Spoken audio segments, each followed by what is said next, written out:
Good morning, good afternoon, good evening, everybody. However you happen to be watching and or listening to this, I want to welcome you to the latest episode of the Gaming Circle podcast. The podcast where this week, I think we might be changing this to the Gaming Steam podcast, because oh boy, it's gonna be a wild one today, I suspect. I'm your host, Mr. Kiasante. Come on, you got to do better with your branding. It would be the Gabe Circle podcast. The Gaming Circle podcast. Oh boy, damn it. or hey, the Gabe Cube podcast. Too far. I don't think I've gone far enough, actually. By the wordsmith himself, Mr. Everborn Saga. Good morning, sir. What's happening? I am it is now in Casa del Everborn decoration season. Oh boy. So I spent my entire morning putting together Christmas trees and also putting together like 6-foot ornaments of Mickey and Minnie Mouse, and the festivities have only just begun with what I have to do. Now I got to start hanging lights and all that jazz. Trips onto ladders and whatnot. Absolutely. Chevy Chase all day. If you know, you know. Chase. Yes, indeed. Now, welcome to all the fine folks who are watching both online on all the various platforms. We see a bunch of y'all already in here. If you happen to watch on Twitter, shout out to y'all on either the Xbox. Hilarious. On the my YouTube channel, or on Mr. Everborn Saga's YouTube channel, or even on our proverbial Twitter channels as well. So thank you guys so much for checking us out. If you are on YouTube, how about you hit that like button? How about you consider subscribing if you're new here? You know what we do here. We do this every week. And actually, we are at episode 199, ladies and gentlemen. Buck 99, meaning next week is the fabled episode 200.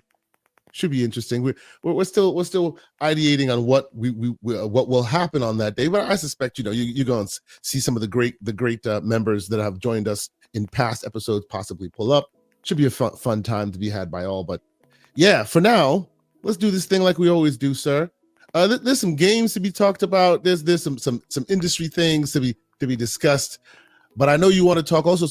You had some games you wanted to discuss yesterday that I told you to step on for this episode, sir. So how about we begin there? What are some of the games you want to discuss today? All right. There are. It's one in particular. I don't want to get into Dispatch yet. I'm hearing Game of the Year. I haven't started Dispatch at all.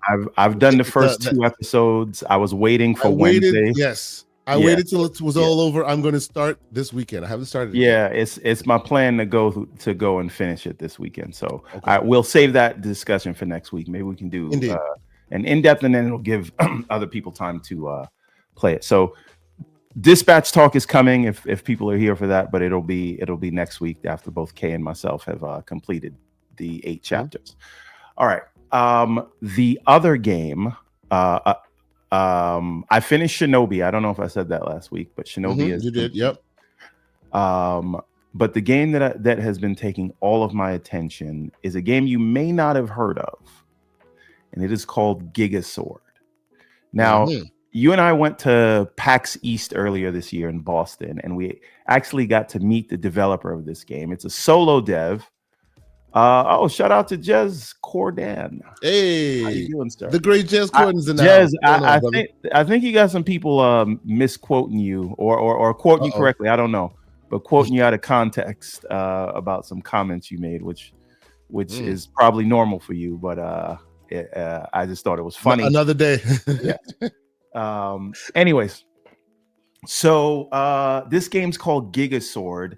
It is a 2D platformer, but it is done in the style of the early 16-bit era and or late sort of NES era, like the sound effects, everything. It's pixel art.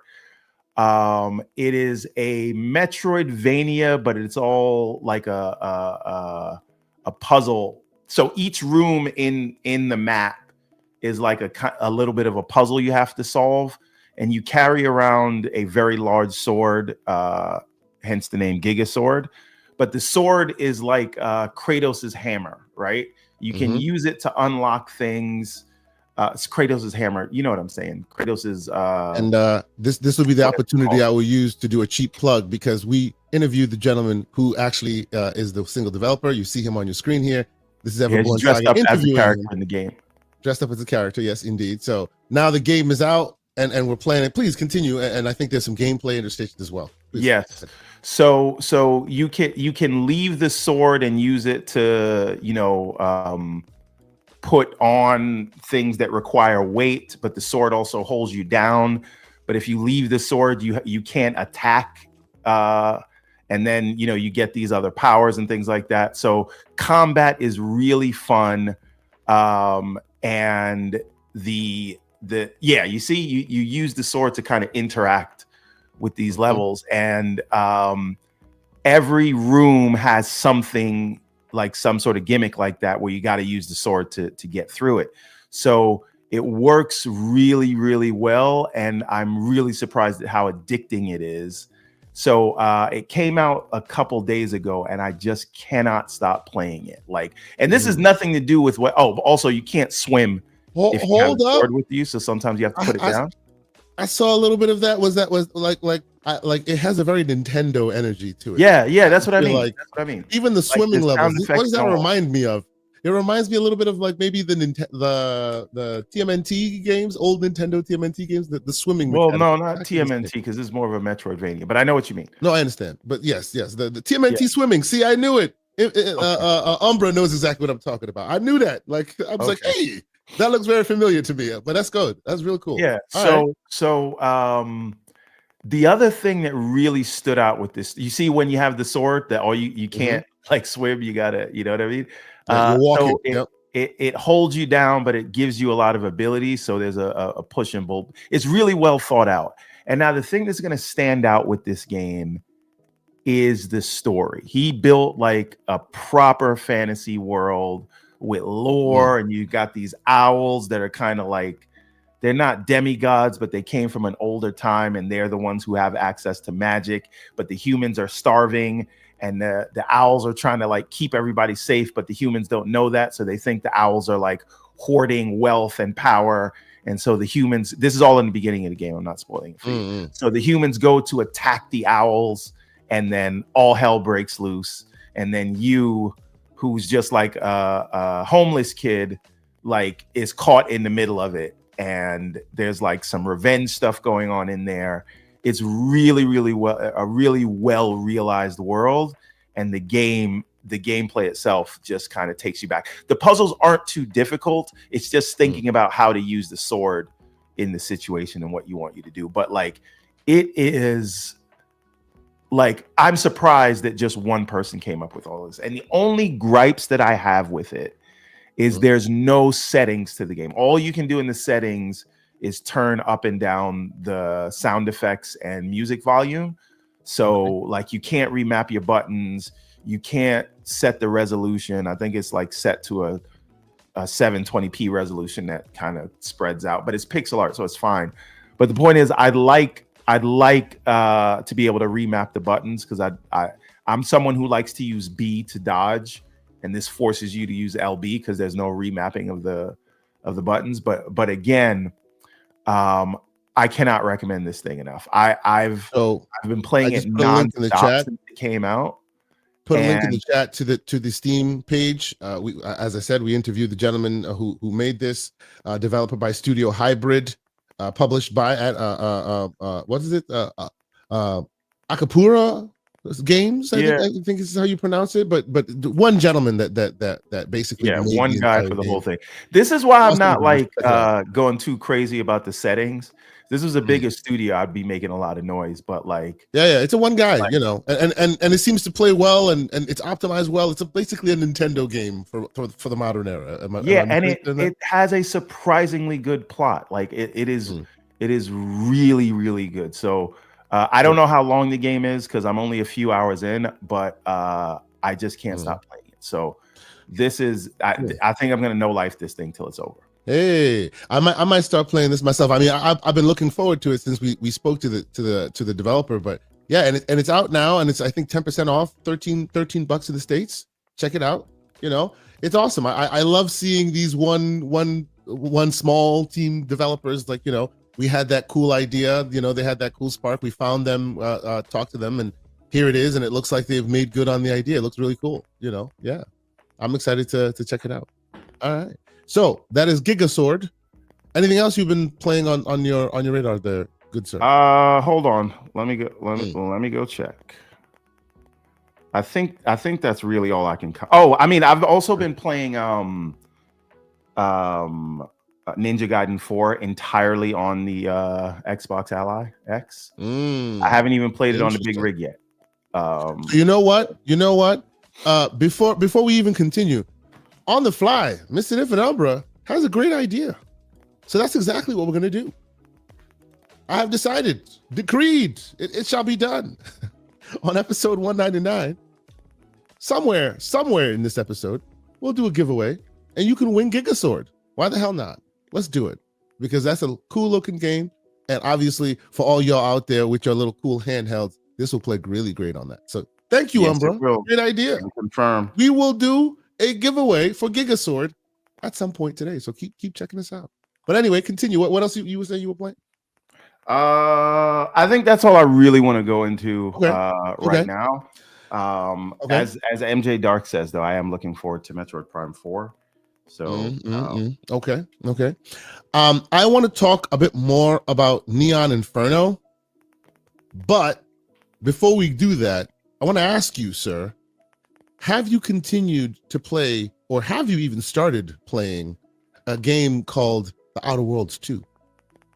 I have started playing it, and I've explicitly decided to put it down because I was going back and forth between that and Ninja Gaiden 4, and I felt like I wasn't paying attention to either. And so I said, let me just do Ninja Gaiden 4 and just finish that and then go to Outer Worlds. But I'm very happy with Outer Worlds. And here's my problem. I'm trying to saying I'm going to finish Ninja Gaiden 4, and then Gigasword comes out, and I'm like, ooh, squirrel. And now I'm playing Gigasword. So this is my life. I understand, sir. I understand. But all right. So I'm not gonna say anything different that you guys haven't heard. Outer Worlds 2. Honestly, I'll throw it out there. That game should be on people's lists. It should be on people's lists. It is so awesome. I am finding so much more to love every time I jump into the game, and it's unusually like playable on handhelds. As deep and as big as the game is, you'd think that you'd have to do a lot of cutting of resources to try and make it fit. It plays so easily on these handhelds, and I found myself playing. I think I'm about almost 40 hours into the game now. I've been playing almost 80% of that game on handheld. I tried to play it on the console a little bit just to see how it was with kiddos. I played there for a little bit, but by and large, most of the time has been spent on the old MSI Claw here, and it's been a great experience. So I hope more people are playing it. The storytelling in it, the gameplay elements in it, the combat system, the way the story is doled out. I mean, it's just fantastic. Please tell me I'm wrong here, sir. You are not wrong. But again, you're talking to somebody who has like 4 hours into it, so I can't speak to it like you can. I finally was able to come back to the other one that I wanted to tell people about. Okay. Like you guys all know, I'm a whore for a good 2D platformer. Oh man, here we go. But there's a game that is called Windswept. Windswept. Okay. Yes. Okay. You play as a bird and a turtle, and it plays like Super Mario World, very specifically Super Mario, not Super Mario Brothers 3, not anything later. Super Mario World is what it plays like. Interesting. So, all right, I don't know if you can get any. Yeah. So you and the turtle, and you use the turtle back and forth to, do stuff. But yeah, it's if you want a more old school Mario style game, this is going to be it for you. So, okay. You jump on the enemy's heads, all that jazz. You get the turtle. You use the turtle to throw at people and get to higher places, things like that. Hey, check it out. Serendipitous. Oh, Alex F10 says, I just rolled credits on Windswept, doing the post game now. Great game, gets challenging in the later level. Awesome. yeah. One thing I would say about the game, I don't know if it does a great job at onboarding. There's a lot of so it's easy to play, but the way they try to explain some of the stuff you have to do is a little confusing. But once it's almost like I had to figure it out on my own, and the instructions they're giving you don't help. You can see some of it now, like you see that transparent thing they're showing you. They're like, oh, you can do that, but like the way they tell you to do it, they're trying to be intuitive, but it's not like. So the language they're using that's not like specific instructions isn't working. Yeah, and they're you see it. They're trying to they're trying to show you how it works. It's really confusing at what they're trying to tell you to do. Like you just almost have to ignore it. But again, this is like an opening level issue. So once you're in the game, like you just learn the mechanics and you start doing it. But like very fun kind of. You see, it's really like Super Mario World. Yeah, it has a lot of Super Mario energy. Which hey, I'm here for it, man. It's been long enough. You know, we can use those gameplay elements in a new, interesting way. I wonder why a turtle and a duck, though. But okay, they're trying to stay away from the Nintendo Ninjas, probably. They're trying to, but I wonder, of all the things you could do, a turtle and a duck, and a generic one at that. Like it doesn't look like it's, but it's beautiful looking. It's quite a complete looking package. So yeah, and it looks like it's been I'm looking at the footage of it. It looks like the game has been out for at least 2 years. Or at least some. Oh, is that so? I just found out about it this week. Yeah, so it's been out for a minute. So yeah, I'm surprised that it took us this long to get to this. But all right, and cool. Last but not least, this is an old game. I picked it up because it was on my wish list for a long time, and then it went on sale for a pretty decent price. It's called Crypt Custodian. Oh, that sounds familiar. Like, explain it a little bit. That does sound familiar to me. So it is from a developer named Kyle something or other. He made the game Islets. It's him and his brother. They're a two-man show. By the way, Alex in the chat, Alex F10 says it's only been out for a few days. It was a demo it has? for 2 years. Oh, it has a different. Okay. Yeah. I stand corrected. Thank you, sir. Appreciate it. But yeah, so Islets was more of their take on the sort of 2D platformer, and this is their take on the top-down 2D action game, 2D adventure game. Oh, apparently it's also in Game Pass, but it had a really steep sale this week, so I finally decided to add it to the library. Yeah, it's very sort of Legend of Zelda: Link to the Past style gameplay. Very interesting energy with this stuff. Yeah, that's cool. That's very cool, and I like the art style. It looks like they have very nice animations, and they spent some time on it. That's cool. Yeah, you're a cat who died and has now. This is the afterlife for that cat. So it's almost like the penguin. What's it called? The door. Death's Door. Death's Door. Almost Death's Door like in its execution. Yeah. So, it's got also interesting enemies. That's cool. All right. Yeah. I do see what you mean by that. They made Islets. It's the same kind of designer who made this. You can see that his signature. Yeah. They're a two-man show. Like one brother does the music, the other brother does the art and the coding, and dynamic duo. Very impressive. Cool. Yeah. I think it's awesome. Kyle Thompson or something like that. All right. Yeah, I spoke to him a while back. I tried to get him on the show, but he was so busy when Islets came out. I got to reach out to him again. Maybe we can get him on here. Very nice, Mr. Everborn Saga with the deep gems, man, deep cuts, the almost Nintendo-like energy. Look at this. By the way, what is this on? I know that Islets eventually ended up on everything, like Switch and everything. Is this on everything as well, or is it right now? It's just straight up? Yeah. It's on Game Pass right now. Nice. I got it on Steam, but it's everywhere. Fantastic, awesome. You're building my wish list as we speak. So I didn't even have. I had this on the list, but it's been a minute. You know how we do. Yeah. You know what it is. All right. So okay, that's all I got for this week. Okay. Well, no, it's not all you got for this week, because you too have been playing. I don't know how much of it you've been playing, but have you been playing more of Neon Inferno?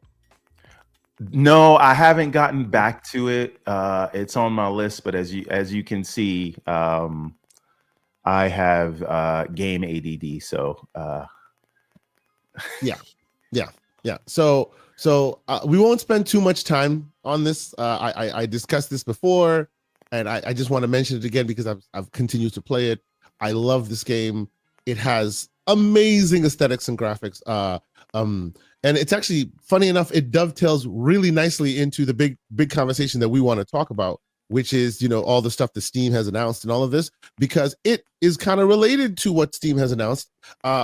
Funny enough, I've been playing this thing on an Android phone for most of the time I've been playing it, because there are tools out there. We'll talk about that later on the show, that you can use to play Steam games on phones, basically. And I have an Odin 2 portal. So and the reason why I wanted to do this is because if you look at the game's art style, this thing screams for a great OLED screen, right? As you can see, it's very much stylized for the CRT, right? You can remove all of that if you want, scan lines and the vignetting and all of that. You can remove the CRT warping. All of that can be removed, but it's made to look very much Neo Geo style energy and all of that, and it just looks amazing on an OLED screen. So I have been playing this on the Odin 2 portal, that just happens to be an ARM-based Android device, but because of this tool, Game Hub Lite, namely, I've been able to play this really well, beautifully on that OLED screen. It like 1080p 60 runs really well. Needless to say, the game itself is really cool. Like it if you haven't seen it or played it before, or seen any footage on it, it's kind of harking back to the old school style. Every level gives you kind of the member berries of another game that you probably remember.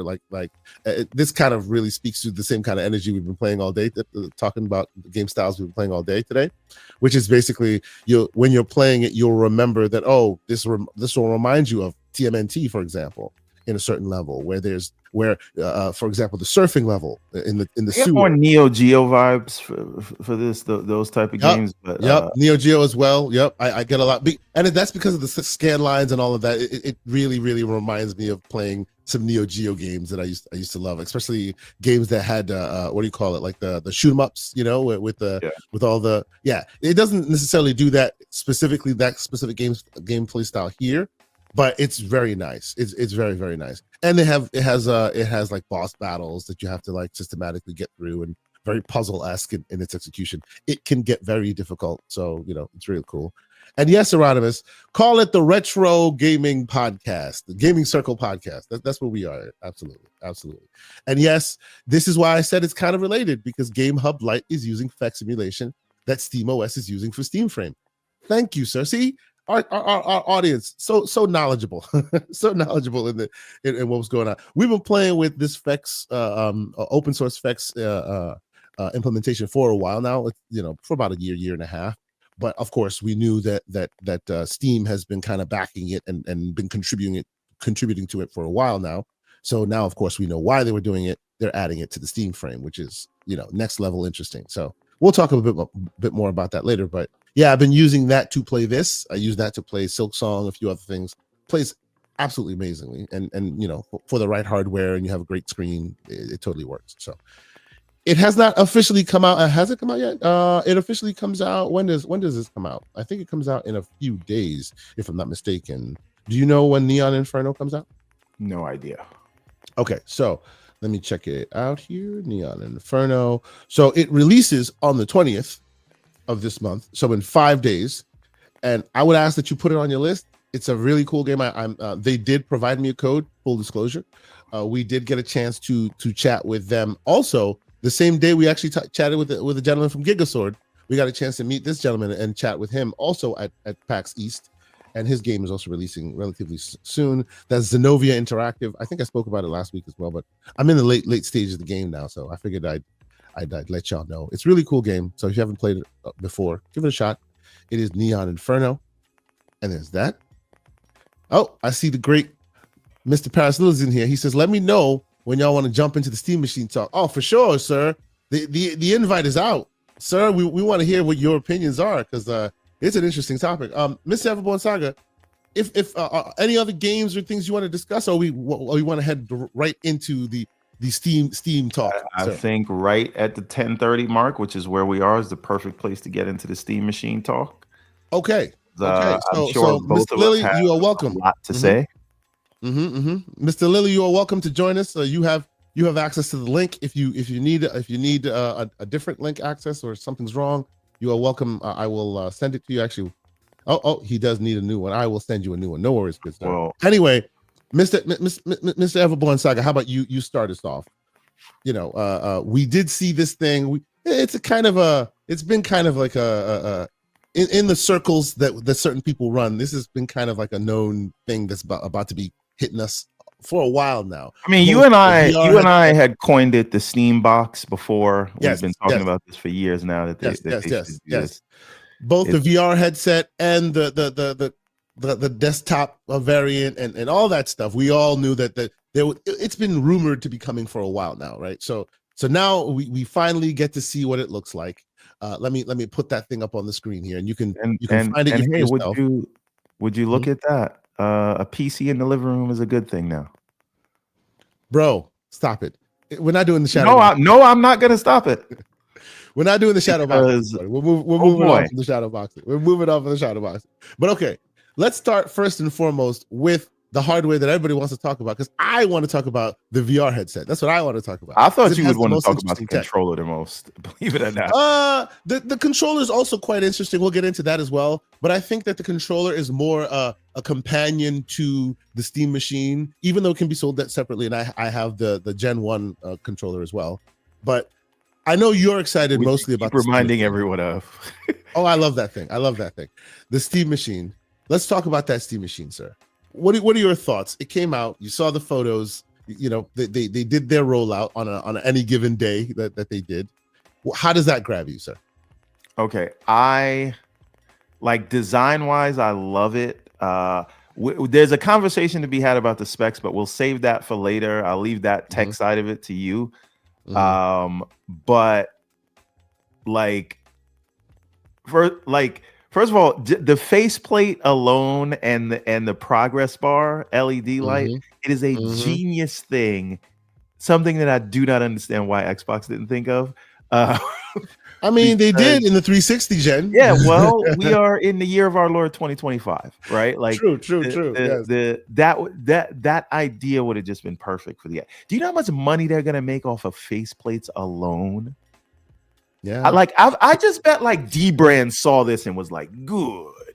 Oh, you didn't see what D-Brand did? You didn't see what D-Brand did? No, I did. The Cube Companion. Yes. Yes, man. The I was like, y'all knew exactly what you're doing. I feel like the faceplate is the most interesting thing about this for me personally. But no, I do love this idea, because that I've been pushing this idea of, you damn right I am. And they've given out the CAD files so that you can like your own. And I got the 3D printer back there. If you see, I want to go to town with this thing.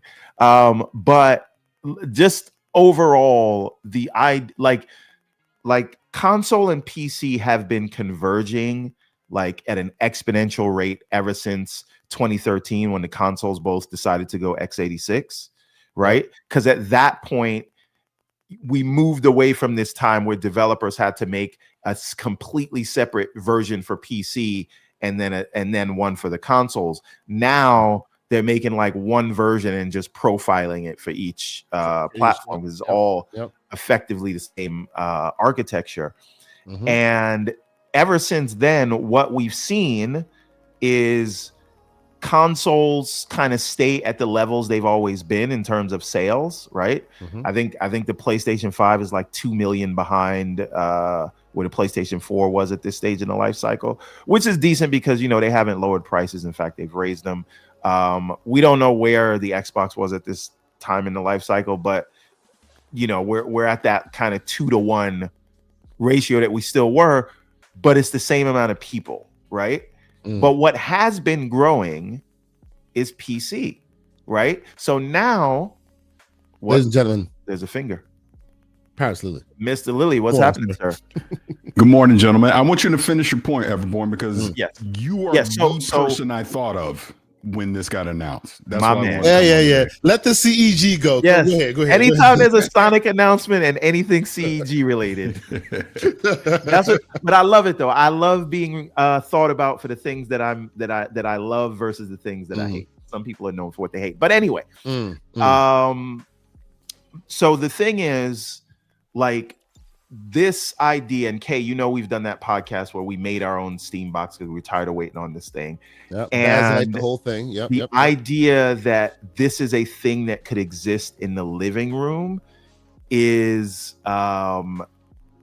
like I am amazed by this, and not only by this device alone, because I think that this device is going to spur an onslaught of gaming focused mini PCs, right? Speaking of onslaughts, shout out to the great Dr. Dryrob, who's throwing game codes in the chat. He's just sprinkling the chat with all the amazing game codes. Shout out to you. Yeah, you better get those quick, and yes. Make sure you give a shout out to Dr. Dryrub if you're able to. So get many codes. Now, that's awesome, bro. Shout out to you. Go ahead. Let me land this plane, which is, so what we've seen is the consoles. I'm not saying they're doing bad, but they're doing the same thing they've been doing at this stage in the life cycle. Yeah, but what has been growing is PC in these last 5 years, right? Every game has to come to PC, right? Every third-party game comes to PC. Sony's now even porting that one I want to take for myself. If you don't have that game processors, that's another one that was going to be on my wish list right now. You better grab that quickly. It is a very good Metroidvania style game. Combat combos, crazy. Make sure you whoever that is, because if you don't, I'll get it myself. But anyway, what we've seen grow exponentially is PC and Steam, right? Specifically, look at the concurrent numbers. If you can go back to 2020, what their max concurrent was, it was something like 20 million. Right? This is not monthly active users. These are users that are online at one time. Now they're up to 41 or 42 million people playing at any given time simultaneously on Steam. Now, we've got the Steam Deck that came out, did great things, spurred a bunch of interest in the PC handheld space. Now you saw Lenovo's, Asus, whoever's jump in. I think you're going to see the same thing. And I think this, with a console-like user experience in the living room that gives people a taste of the potential of PC, is going to be the biggest Trojan horse and gateway drug. This isn't about, is it going to eat Xboxes or PlayStation's lunch? What it is about is keeping those people that were engaged on PC and then engaged on the Steam Deck now engaged in the living room and keeping them within that ecosystem. I love it, and I love what it is going to spur. And the last thing I'll say, which we'll come back to later, people keep thinking this somehow hurts Xbox. This actually helps them, because it helps them sell the idea in a way that people were very mistrustworthy, maybe for good reason, of Xbox when they tell you they want to put a PC in the living room. When Valve tells you that, people are on board. And now once the market is sold on that idea of a PC in the living room and the freedom that it can bring with the ease of use they're offering, that's half the job for Microsoft. So I would imagine this rising tide raises all boats. But I got more to say, but I'll go on forever. Mr. Lilly, what are your thoughts, sir? Yeah. So, I mean, Everborn hits on a lot of my thinking on this. So I'll take it back this way. When, I may or may not have heard a few days early that this was going down, I went and watched a Gabe Newell video in 2015 at GDC. And this is when the original Steam Machine was just starting to come out, and he was talking about it. And it was a fascinating conversation because he essentially laid out, they were just way too early. They were too early 10 years ago. SteamOS was not ready yet. Proton was not ready yet. The approach of having it go to multiple vendors all at once just didn't work, right? But they took those 10 years to get Proton right, to essentially get the translation layer correct from Linux to Windows. Obviously, the UI that they have with Big Picture Mode, it went through various iterations over the time. They've learned a lot about the original Steam controller and what they could iterate on that and fix. If you think about the Steam Deck is the baseline for handheld PC gaming, right? Everything, you will always compare every handheld to the Steam Deck, whether it's better, whether it's worse, but it is the baseline. And I think what we're seeing now with this Steam machine, it again will be the baseline for bringing PC gaming to your living room, for simplifying that experience. It's what we were talking about it at Gamescom. I press the button, I'm playing the games. I don't have to tinker. If I want to tinker, I can, but I don't have to, because it is going to give me that big picture mode. My games are going to be there. I can install them, the updates, everything happens within that UI. It's simplified. It's going to be great. And I'm sure we'll get into specs and performance down the road. But the Xbox component of this, I'm a yes and a no with what you're saying, Everborn. Yes, this will prove the concept of what they're trying to do with a hybrid device that sits in your living room. The problem is SteamOS, because Windows, as I'm sure you've tinkered and you've seen now with the Ally X, still got a lot of work to do. And they got time, obviously, to get it right.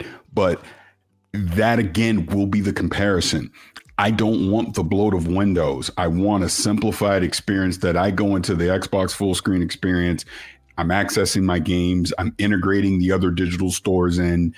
It just works. I'm never having to leave that experience. So yes, the potential is there 100% for Xbox to be able to take advantage of this, but they can't rest on their laurels, I guess is what I'm trying to say. They need to see what Steam is going to deliver here in early 2026, use that as a baseline on this is what Windows needs to be by the time we get to holiday 2027 or whenever they start putting out their next gen experience. So I'm excited for it personally, because I just look at it as, you know, I have a gaming PC, I got the consoles and I got all that, but the potential of taking this device and sticking it in my living room and not only natively play games off of it. Paris, you sound a little bit like you're in the shadow realm. Is it just really? me? No, I hear you. I hear you well. Oh no, it might be me, because now Kay, you sound like that. It might be my connection. Nope. That's a you Paris, thing. me and Paris are good. Sir. Yeah, I'm gonna dip out and come right back, see what's going on. Sure. No worries. Sure. No worries. Yep. No, but all I was going to wrap up and say, and then I'll give it to UK, is not only and again, we'll talk about performance and all that in a second, I'm sure, when Everborn comes back, but I'll natively be able to play games on this.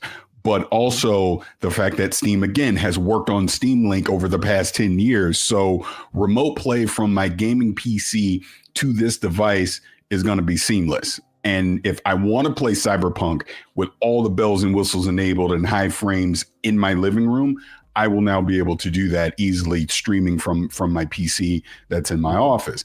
And then obviously, I'm sure we'll get into Steam Frame and VR aspects and all that comes with this too. But I am happy that Valve exists, because Valve is a private company. They do what they want. So it absolutely influences what these other companies are doing. It will influence what Xbox is going to do. It will influence what PlayStation potentially could do. So yeah, I'm glad this exists. It'll obviously all come down to price, how much it's going to cost. I have my theories on it, but yeah, I'm a day one. I hope they have a bundle where I can get the frame, the machine, and the controller in a bundle, and maybe save a couple $100 doing it that way, because I'm getting it. I'm throwing my wallet right at this as soon as pre-orders go. Understood. Okay. I'm with you. I'm also day one, but I'm different reasons. I like it as well. I've been worshiping at the altar of Gabe hardware for a long time. I still have Valve Index that I still think is a really, really great device even today. And you know, we'll get into the Steam Frame and all that stuff too. But by and large, I agree with both yourself and Everborn Saga in that even though this environment has existed, you know, for a while now, it takes a company of Valve's skill set and their capabilities to be able to bring something out that becomes the benchmark that others can follow. Right before then, you know, we've had mini PCs for a long time, but it's been very disparate. It's been very hodgepodge DIY environment. This brings us to a place where even beyond this place, I don't foresee a world after this where your Asus and your Lenovo's and all that don't make a similar competitor. right? That like everyone will be shooting their shot against the little Gabe cube, as it were. So I think to that point, that is exactly spot on. They're establishing a new norm, right? They're creating a new threshold that everybody else will have to adhere to, or basically shoot their shot against, right? So I like that. Now I have a poll in the chat. Gabe cube, you buying one? The options are day one, nah, and depends on the price. Now, while you in the chat like answer those questions and be a part of it, let us move towards more detailed information about this thing. Everborn Saga, you wanted to jump in? Yeah, sorry, I had to do a whole restart of the machine. Please, it's all so good. Hopefully it's all it's good. better now. Now I'm at the very least getting one, just like for science, right? Because you know how we do, right?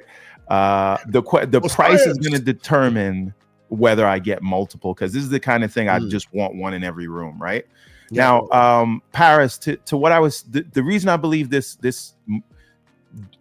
does more good than harm to whatever Xbox is doing is one, because Steam can't possibly fill the entire market, right? So what happens is like the Steam Deck exists, right? But even as much as everyone loves the Steam Deck, like Linux is only 3% of of Steam's base, right? Like we can't escape those numbers, right? And what Microsoft is going to offer is something that is more powerful, has access to Game Pass, and actually has access to all of your Steam library. Because as much as they say play all your games, this actually doesn't have access to all of your games. Because what if you like to play Call of Duty through Steam? Right, anti-cheat, yeah. Right. So I do think that there's a place for both of these. But I think that Valve is much better at messaging and look, they're partners. In the same way, it would be a non-starter for Microsoft to try to jump into the PC space and not include Steam. It is almost a non-starter for Steam. Even Steam OS is running Windows games. They just have to do it through a translation layer. Like these two companies need each other. And so I think that the position for Microsoft, if they're going to have a more premium, more powerful thing than this, that, has access to all your Steam games, plus the things that they're offering. And if they sort out the backwards compatibility thing, that's a compelling offer. And I don't think Microsoft would have been good at selling people a PC in the living room. And the reason I know that, and I know you know this, Paris, is because look at the reaction to the Xbox Ally. Right? They would not, and I'm not saying that was a perfect device, but the very idea of Valve leaning into it being a PC, that's the thing that everyone held against the Xbox Ally and whatever the rumors are about the strategy in the way that Xbox is going. So I think that Valve can get the mind share for this hardware agnostic ecosystem that doesn't rely on exclusives, right? And Microsoft can also benefit from that. So you think of it this way: when the MCU was doing well, DC could put out a movie and it make $800 million, right? That doesn't happen now because of where the entire market's mind is towards these superhero movies. And I just think mind share is half the battle. And then you got to deliver, as you said. They got work to do on the UI side. But I think if they can sort the UI and people are comfortable with this idea, both Steam and Microsoft will do really well in this world. Yeah, I don't disagree with anything you're saying on that. Let me know when you want to jump into performance, because I've even seen some things in chat. So I do have some perspective on that. Let's do that. Okay. Hey, I want you. This is your time now. I was the CEG guy. You're the tech guy. Go in. So this is more about, and I hear people in the chat going, "Who's this for?" And if you, I see the great Infinite Umbra saying, "Hey, if you have a powerful PC, this is not for you." All of that, right? So, who is this for, and where it's placed as far as price to performance in the position it's in, right? When I initially saw this device, and you see it writ large right on the screen, initial like speeds and feeds of it. I was taken aback a little bit, and I'll be honest with you, I was a little disappointed because where we live and where we and by we I mean us folks who we consider ourselves enthusiasts. This is about 3-4 years ago, like really, like that's when a hardware profile of this really shined, right? We've moved beyond this hardware profile, right? So at initial glance, and you can see that writ large, basically on with the 8 gigs of VRAM and all of that, right? We've moved beyond, by and large, right? If you're an enthusiast. So when I first saw this, my first impression was, oh, I wish they had put a bit more in the tank, right? But once you start listening to what they're saying and you start reading what they've actually connected, like things like the idea that you're not using an APU here, which basically all these mobile first machines. Hey, do you think they should have used an APU? Because I feel like you could have used shared memory if they did that. The tail of the tape has not been told yet. So because there's a plus to them not using an APU, right? There is a plus, and I will get into what the plus is. Like, is this more powerful than Strix Halo? Absolutely not. This is not more powerful than Strix Halo. Absolutely. It's going to be cheaper, but yeah. It will be considerably cheaper than Strix Halo, which is like $2,000 basically at this point, right? Any hardware, whether you're talking mini PC or handheld or laptop, you're talking a $2,000 thing if it's kind of. Well, I would say 1,500 because the ones that are 2,000 have ridiculous amounts of memory and running AI workloads, sure. Like 128 gigs of RAM. Like you don't need that for this. So, but needless to say. So to address the question you asked about should they have gone the APU route, the plus of this is you as a consumer, if you want one of these things, you don't need to buy any tier except the lowest tier, because the ones that are the components that matter are actually interchangeable, and you can do so. So because they chose not to go the APU route where everything is soldered on the board, you can replace your SODIMMs yourself. You can replace your storage yourself. So. But you can't update the VRAM, which is, you know. But you can't update the VRAM. True, but even if you could update the VRAM, this is faster dedicated VRAM versus the standard RAM that would then be shared across. We don't know the ramifications of that when we see it writ large, because there is obviously a tail of the tape when it comes to how much RAM you have versus how fast the RAM is. This is dedicated DDR6 VRAM versus the standard RAM that would have been split between the operating systems, right? And of course, this is also not reflecting Windows performance. This is reflecting SteamOS performance. So we can't like really use our historical reference points and say, okay, this should have been better. I agree with you that more RAM is better in general, right? But if you look at the Steam survey, and shout out to the great Floodzilla, a great member of our Discord community, the tail of the tape is told right there. Like if you look at that Steam survey, they literally hit the benchmarks that every standard average Steam user. Yeah, this I saw something that they were saying this actually performs better than 70% of the PCs that are on Steam right now, based on that survey. 70% of the people on Steam, this is better than what there you go. Have. That's right.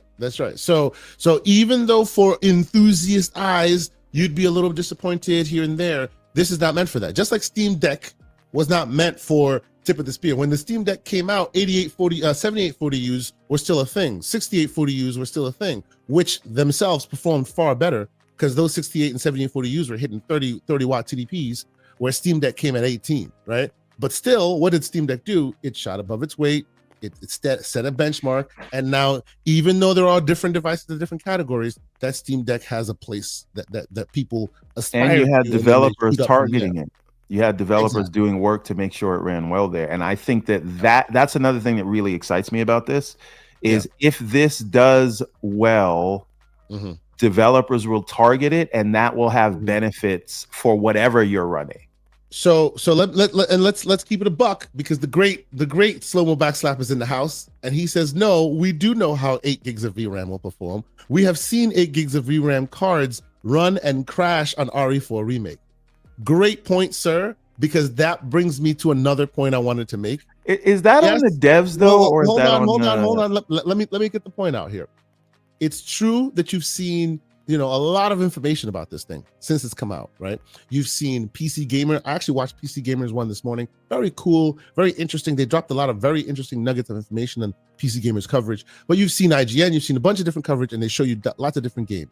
But when you go to the official Valve page and you see what they're showing you running on this, what did they show you? Cuphead. What do they show you? They show you Stardew Valley. They don't show you RE4 Remake. They don't show you Cyberpunk, right? Because all those can play, but that's not what this is for. That's not what this hardware profile is for, right? If you're a person who plays games and 8 gigs of VRAM is already like an eye raiser for you, this is not for you. Because just like, and if we think about it, like how long ago did Stardew Valley release, right? How long did Spelunky release? And those games, if you are a Steam gamer, those games still thrive on Steam. And so do Vampire Survivor and Silk Song, Cleaning Up, and all these other very small indie focused, like style over like graphic substance games, right? And in that world, this thing will live for years and years and years because on Steam, those games thrive. So it's not necessarily for us, those who are about the main speeds and feeds, because let's be clear, I think it will play those games as well. But that's not what the primary need for this device is trying to fulfill. I'm sorry, you guys were trying to jump in. No, but see, that's what you're saying is the point of this. And it goes back to what I was saying when I initially started talking. This is a baseline. This is a device to essentially a proof of concept to show you what can be. Let's remember, this will not be the only Steam machine because guess who else is going to make one? Lenovo is going to make one. Yeah. Asus is going to make one. You're going to have different performance levels and prices that are based off of the same concept. Obviously, there's going to be Windows variants, Steam OS variants, etc. So for people that need something that, to your point, can play RE4 without crashing because it has more VRAM or Cyberpunk, be a different device for you. With Path, there's going to be another device. And the whole point is it's going to cost you more because and we'll see what the pricing ultimately lands at. But this is the floor catered. Yes, thank you. This is the floor. That's the whole point I'm trying to make. And let me say this. Let me say this while I'm talking. So I may or may not know someone who has been playing on the Steam machine and gave me a little bit of insight to it. This, depending on the game, is essentially a PS5, Xbox Series X, and at other games is just below that. But I know some people are like, oh, this is a Series S. It's more powerful than the Series S, right? Yeah. So when I think pricing, it's going to be around that range. And that's the kind of performance you can mostly expect for games on this thing. So like I said, I'm excited. Hold on now, sir. You said when it comes to pricing, you can expect around that range. Now, are we talking that range today or that range when it first was released? Because it's different world as to where those consoles came when they were first released versus where they are today. Let me jump into my conspiracy theory then. So we unfortunately are in a world now where tariffs are a thing. We obviously know the RAM prices right now are out of control. I think that does play into the fact that Valve has not attached a price to this. I think, because it's what I initially said when I was on Kind of Funny, my first thought was $499. But that was my first thought too. Yep. There's other factors into this. So now I'm thinking, and this is the base model, the 512 gigabyte model. I'm thinking $599 seems around the price this should be. Anything higher than that, I think you got to start giving it some side eye, considering the performance that you will get out of this, because now we're creeping into PS5 Pro pricing, which this is not a PlayStation 5 Pro. So I think you need to be under that. I can't see the 512 model being $700. I think $599 is its ceiling. I think if we really get lucky, it's below that. Like if this thing is $499, it's flying off the shelves, I think. So I think it's gonna really quick, Kay. I think it's going to fly off the digital shelves anyway because it won't be on shelves in Walmart and Target. Valve's going to sell it. Yeah. And I don't like the volume that they're going to make these things in. I think they have enough of a baseline of core like Steam Deck fans to where no matter what it costs, they're going to sell out whatever their initial things are. That said, If we, and again, Valve did say it's going to be entry level PC prices. And my thinking was $599. Right. They didn't say console prices, right? But they say it's competitive to PCs, not consoles. But if you can get a good mini PC for $599, I'm just saying. But here's the question: controller or no controller at the price you're thinking? Yeah, Paris, controller or no controller? I don't think it comes with the controller. I too don't think it comes with okay, if it is $599, there's no chance because you will have the ability to use an existing controller. Yes, so I think yeah. Yeah, I'm not super interested in the controller just because it is not offset sticks. So I'm gonna use this with an Xbox controller. But yeah, I am wishfully estimating $599 with no controller. But it very well could get into the $699, $799. But that's where I think bundles come into it as well. I can see there being a bundle with the controller where, they knock a little bit of the price off of the controller because you're getting it with the Steam machine. So it would be more than $599.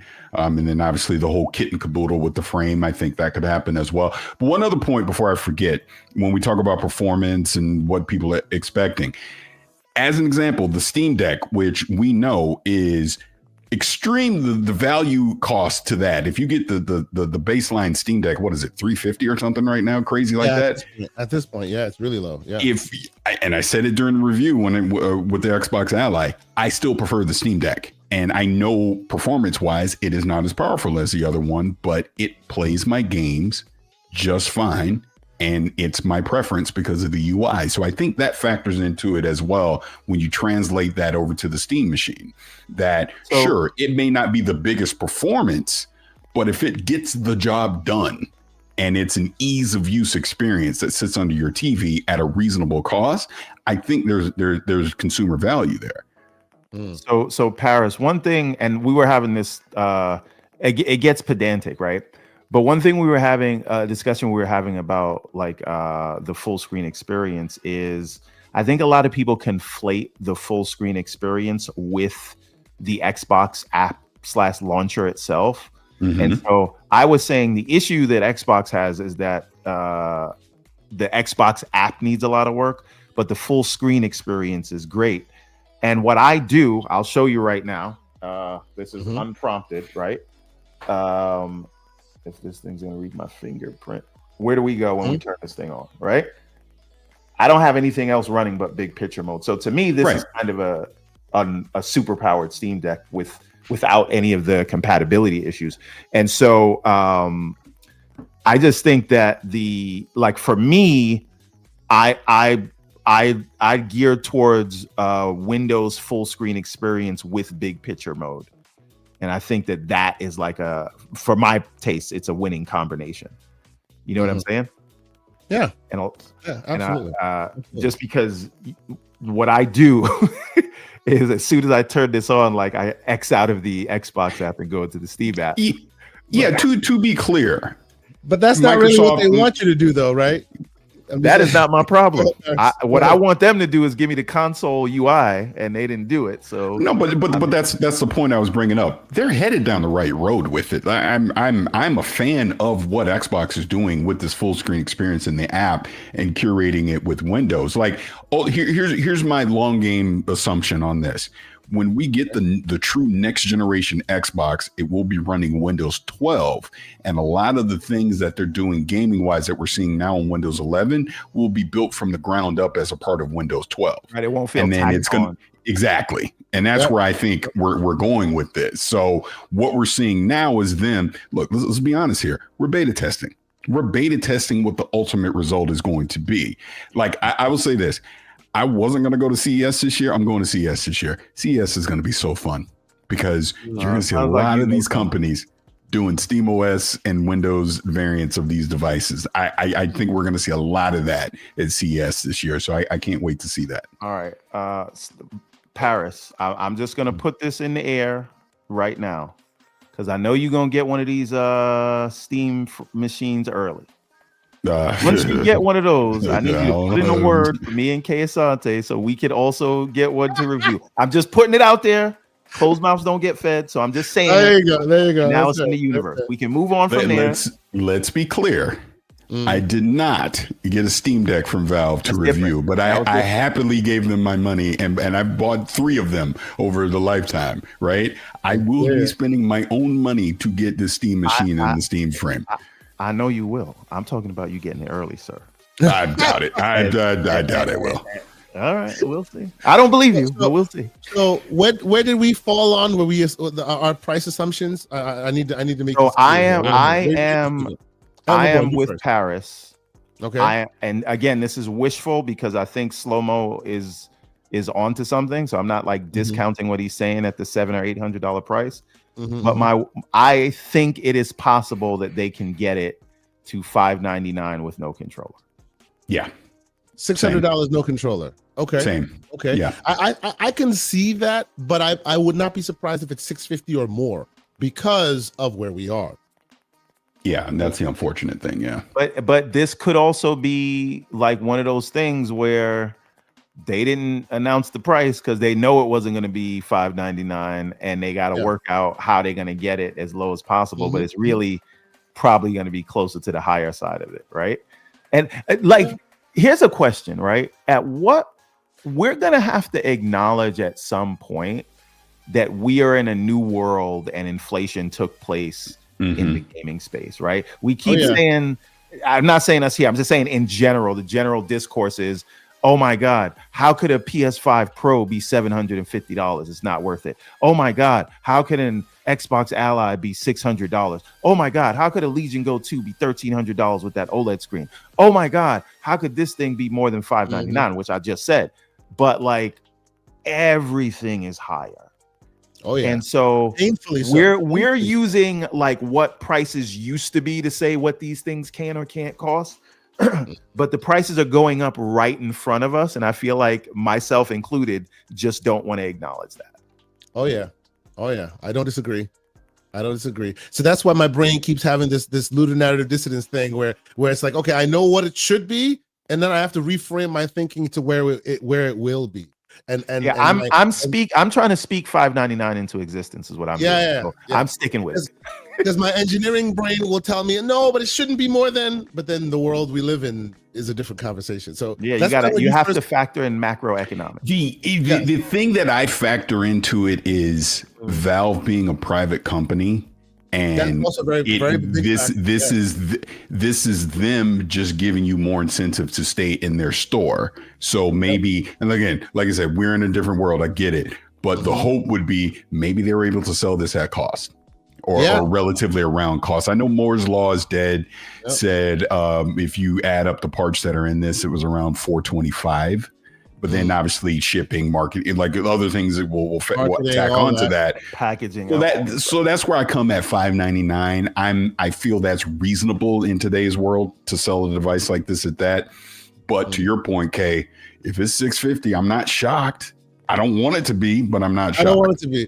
But Valve also tends to be ones that when they release, to your point, because they are in that like unique position of not being publicly traded and all that, they do what they want and nobody can get them off their square. Exactly. Like even the deck, they basically sold the low grade deck at cost. The 64 gig deck was like they were making no money on that, and they said so. But they didn't care because hey, it's another way of getting you into their store as long as there's a psychology in pricing where you have a like get them in the door price, but what they end up buying is the other thing. So for example, right, we all talked about initially when the PS5 came out, the all digital was $399, so they got to advertise that price. But most of what people bought was the disc version, was the bigger guy, right?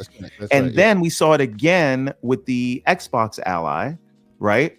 They underestimated how many people would want the $1,000 device, and now that's in high demand, low supply. Whereas you can't throw a rock without hitting the $599 one, right? So I think there's a similar thing here where you want to have something that you can advertise as the lower price, but then what people will ultimately buy is the sort of the higher end version. So But maybe I they'll will end say, up though, buying one with the controller or whatever. I will say though, take my advice for it. If there is an option for the lowest version, always buy that, because in this specific instance, specifically for the machine, you can upgrade the RAM and the storage yourself, and you'll most likely get a good deal on that RAM and storage versus what. Well, yeah, the one version is the way to go in this instance. One other thing I want to say about this, when we're estimating these prices, there's 3 factors that we have to take into account. And one is obviously the sort of political tariff situation. That is a factor. It is not the only factor, but it is a factor, right? Then you have to consider AMD's been doing a little bit of price gouging lately. Oh yeah, right. So you're going to AMD, they're going to charge you. And then I don't know if you guys are paying attention to this. Kay, I know you are, but I don't know if the chat is. RAM prices are skyrocketing right now. Oh yeah. Like these prices are raising faster than the rate that gold is raising for right. So the between what's going on with RAM prices, between what's going on with tariffs or whatever, and between what's going on with what AMD's charging these days, all of those things are factoring in, making these things uncomfortable for the vast majority, anybody trying to sell some hardware. Yep. So okay, let's chat real briefly, because I know like people aren't as excited about it, but let's chat briefly about the controller. You said you might not get one of those, Mr. Everborn Saga? Yeah, I don't like. I might get one again, like as a bundle for science, but like I don't envision myself using it because I'm not. I need offset sticks, and so I'll have it just for it to be there. I also don't like the way it looks. I'm sure it's like yes. I watched some of the videos. I think Gamers Nexus chatted with them about it a bit in detail about what decisions they made. And if you really look at it from the console, Xbox, PlayStation perspective, you will be disappointed. True, but if you look at it from like the Steam Deck perspective, it makes a lot of sense. Like, what does the puck do exactly? So the puck is very interesting design. The puck allows you to connect to it while you're gaming and remotely charge it at the same time, or you can push it back and it remotely connects to it, low latency, and connect to other devices of other controllers of its kind. So I think up to 4 devices can connect to one puck at the same time, so you can really like have like a multiplayer local game off of one puck. Right? And it also is able to quickly charge when you need it to charge. It's very it doubles. Yeah, it's a wireless receiver, as Slow-Mo was saying there. Very interesting ideas that have been put in this thing. Right. Okay. So if you look at it and cut it in half and put a screen in the middle, makes perfect sense. Right. So the other advantage of that is you plug, like on the Steam machine, you can use that to plug in. It'll instantly sync to the Steam machine, and then you no longer need it because the Steam machine has a separate wireless receiver built in outside of the Bluetooth. Has another puck of those built into it that will then keep communicating. Yeah. And then you can as I understand it, like take the puck, put it on your PC, and then just go over there. And it'll be synced to both at the same time. Yeah. Now, one thing before you move on, because Kay, I know you want to talk about the frame. Yeah. Well, I want to talk about the controller. Yeah. Okay. Well, after we're done with the controller, just so we don't forget, I want to talk about, especially with Paris here, what, if any, effect do we think this has on the traditional console space? But we'll come back to that. Kay, continue with your controller talk. Sure. So I just want to know. Like, I know that this thing is not exciting for everybody. I get that, but what I found that is interesting in here, seeing what they're doing, is it bridges the gap for a lot of those games that were mainly PC games, right? Made for PC games. It's that same mindset that they did with the initial Steam controller, which a lot of people didn't like because it only had one thumbstick. Now they fixed that, but a lot of that stuff is still with the Steam with like playing RTS and playing other games that historically haven't been controller friendly in mind. And if you put that in your mind and you look at it, it is very functional and very useful. I agree with you. It's fugly. The reason for making it offset is because since it doesn't have a huge device that you're holding like a deck, your fingers then your thumbs naturally meet in the middle, they say. So that's why it kind of looks like an inline stick with a dude whose eyes are crossed. It doesn't look great. I agree with you, but by and large, from a usability perspective and capabilities perspective, it's very, very interesting. They actually have capacitive, like it recognizes your touch and is able to initiate gyros based on how you grip it. So it gives you like a little bit more range of motion if you're using it for FPSs and things like that. And even games that historically have been using mice, it's very, very, very intuitive in the way they've made it. And of course, depending on the price point, $60-$80. I wouldn't think 60, 80 probably to 100 right there. It would be more. Yeah, you think it's more? You think it's about 50? I think they're gonna go it's over with 100. Elite controller. I think it's over 100. Okay. Yep. Okay. Well, it also does connect directly to the frame, and it has like connection points to the frame as well. So I do see that they've added a lot of tech in there as well. So we'll see. We'll see. I hope it doesn't go over $150 because that would be a little too much. Okay. Here, let me just put this out there. Now I know, again, I'm saying $599 because that's what I want it to be more than what I think it's going to be. So I have to keep saying that. But that bundle, right? Think about this: Steam Machine, 2 terabyte edition. Controller. No. Okay. Controller, yeah. And Steam frame. $999. No. Listen, hold on. Chat, tell me if I'm right. If they won't do this, 2 terabyte. This is gonna be the bundle. The 2 terabyte and just the controller? No, Steam all frame. Yes. No. That's it. That is way too cheap. 2 terabyte Steam Machine and controller. No. I'm not talking about the frame. Get the frame out of here. I'm just saying the 2 terabyte is going to be the one in the bundle. They're not going to have the 512 with the controller. Sure. Okay, so I'm just saying the 2 terabyte will be $1,000. I think that's too much still. Yeah, I think so too.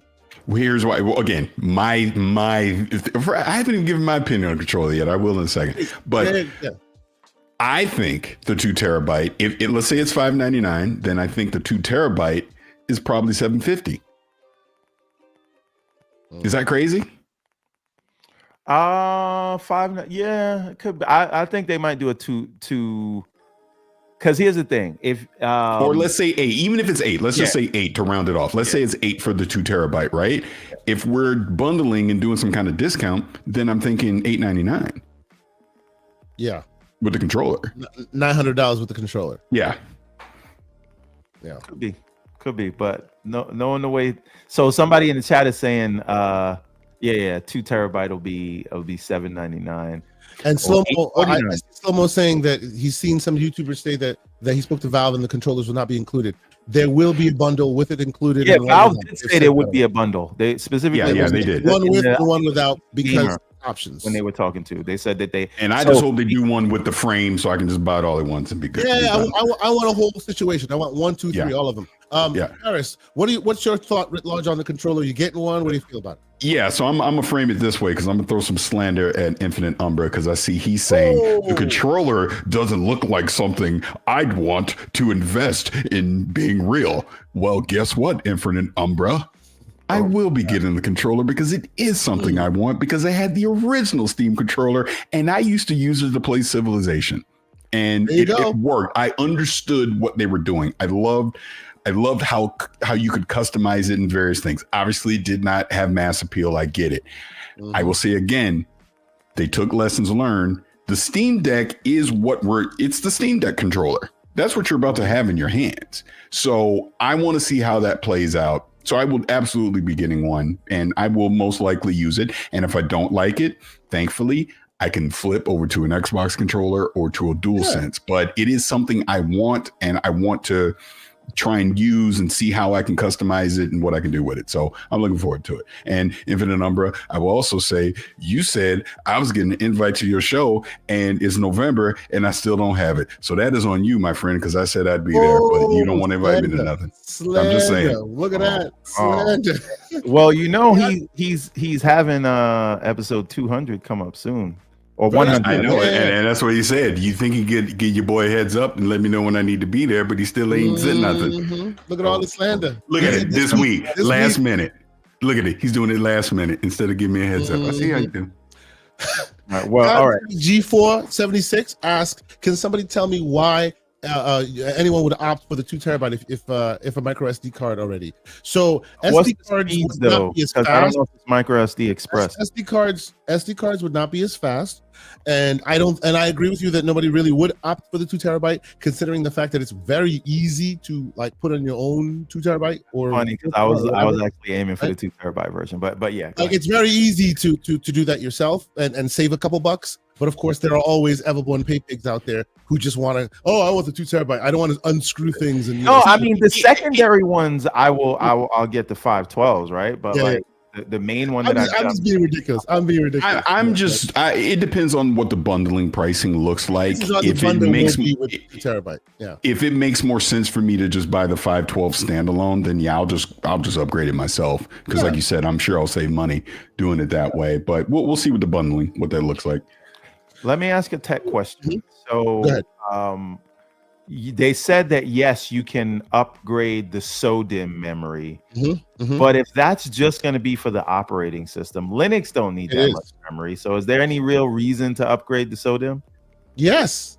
Look, the VRAM is not the only thing you need. Like without VRAM, the system won't work.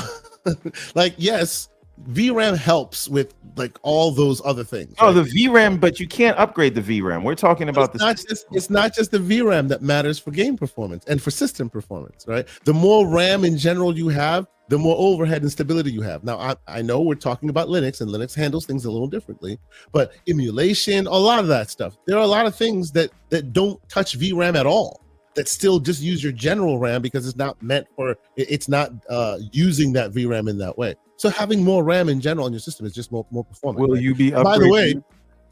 By the way, you can install Windows on this thing if you so choose.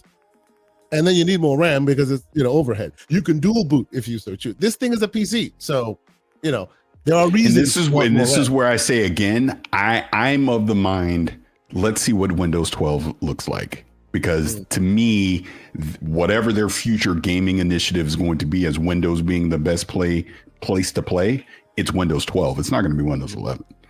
And the Floodzilla asked the pertinent question: why are you even asking that question? I was complimenting Linux and how it handles memory and all of this, and I can't even do that before getting his feelings about Linux. All right. Well, let's take a quick pause, and I want to catch up on a few super chats, and then we'll talk about that Steam frame. We got to talk about the effects of that this is going to have on the traditional under the TV market. We'll end our Steam convo with that. That'll be the final question. How about that? All right, because I feel like that will open the door to lots of broader conversations. But let's quick. It's only a couple of them. So first and foremost, the great Jez Corden joined us and also provided 10 memberships. Thank you, Jez. We appreciate you, sir. Thank you so much for being here.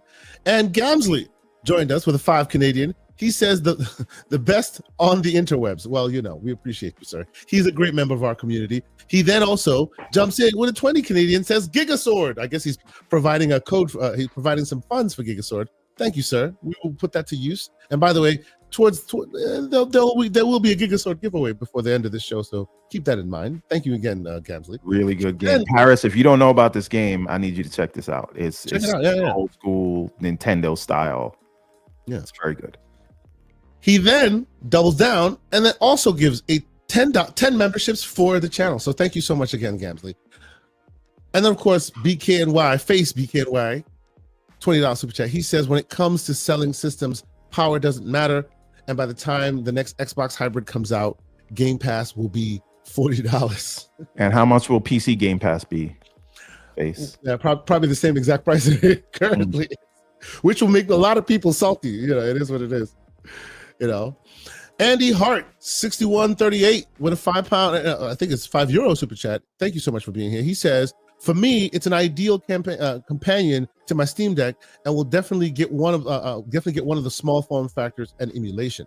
I'm with you, sir. I think emulation on this thing will be unusually good. That is another point. Like to get this, put it under the TV, get MU Deck on there, and just have it be a retro emulation station. Like absolutely. That in and of itself makes it worth the price. But again, the price will be the matter, right? You're not buying an emulation station for $1,000, but it depends on where the price falls, right? So we shall see, right? BT Maverick 707 $5 super chat. He says, "We will be able to use the Steam. Will we be able to use the Steam Frame USB dongle as a better Steam Link since the current version is terrible without the Moonlight Erotimus?" Ooh, that's a very interesting question. So far that dongle, the foveated streaming, which we'll get into, it seems like it's very single focused for this purpose.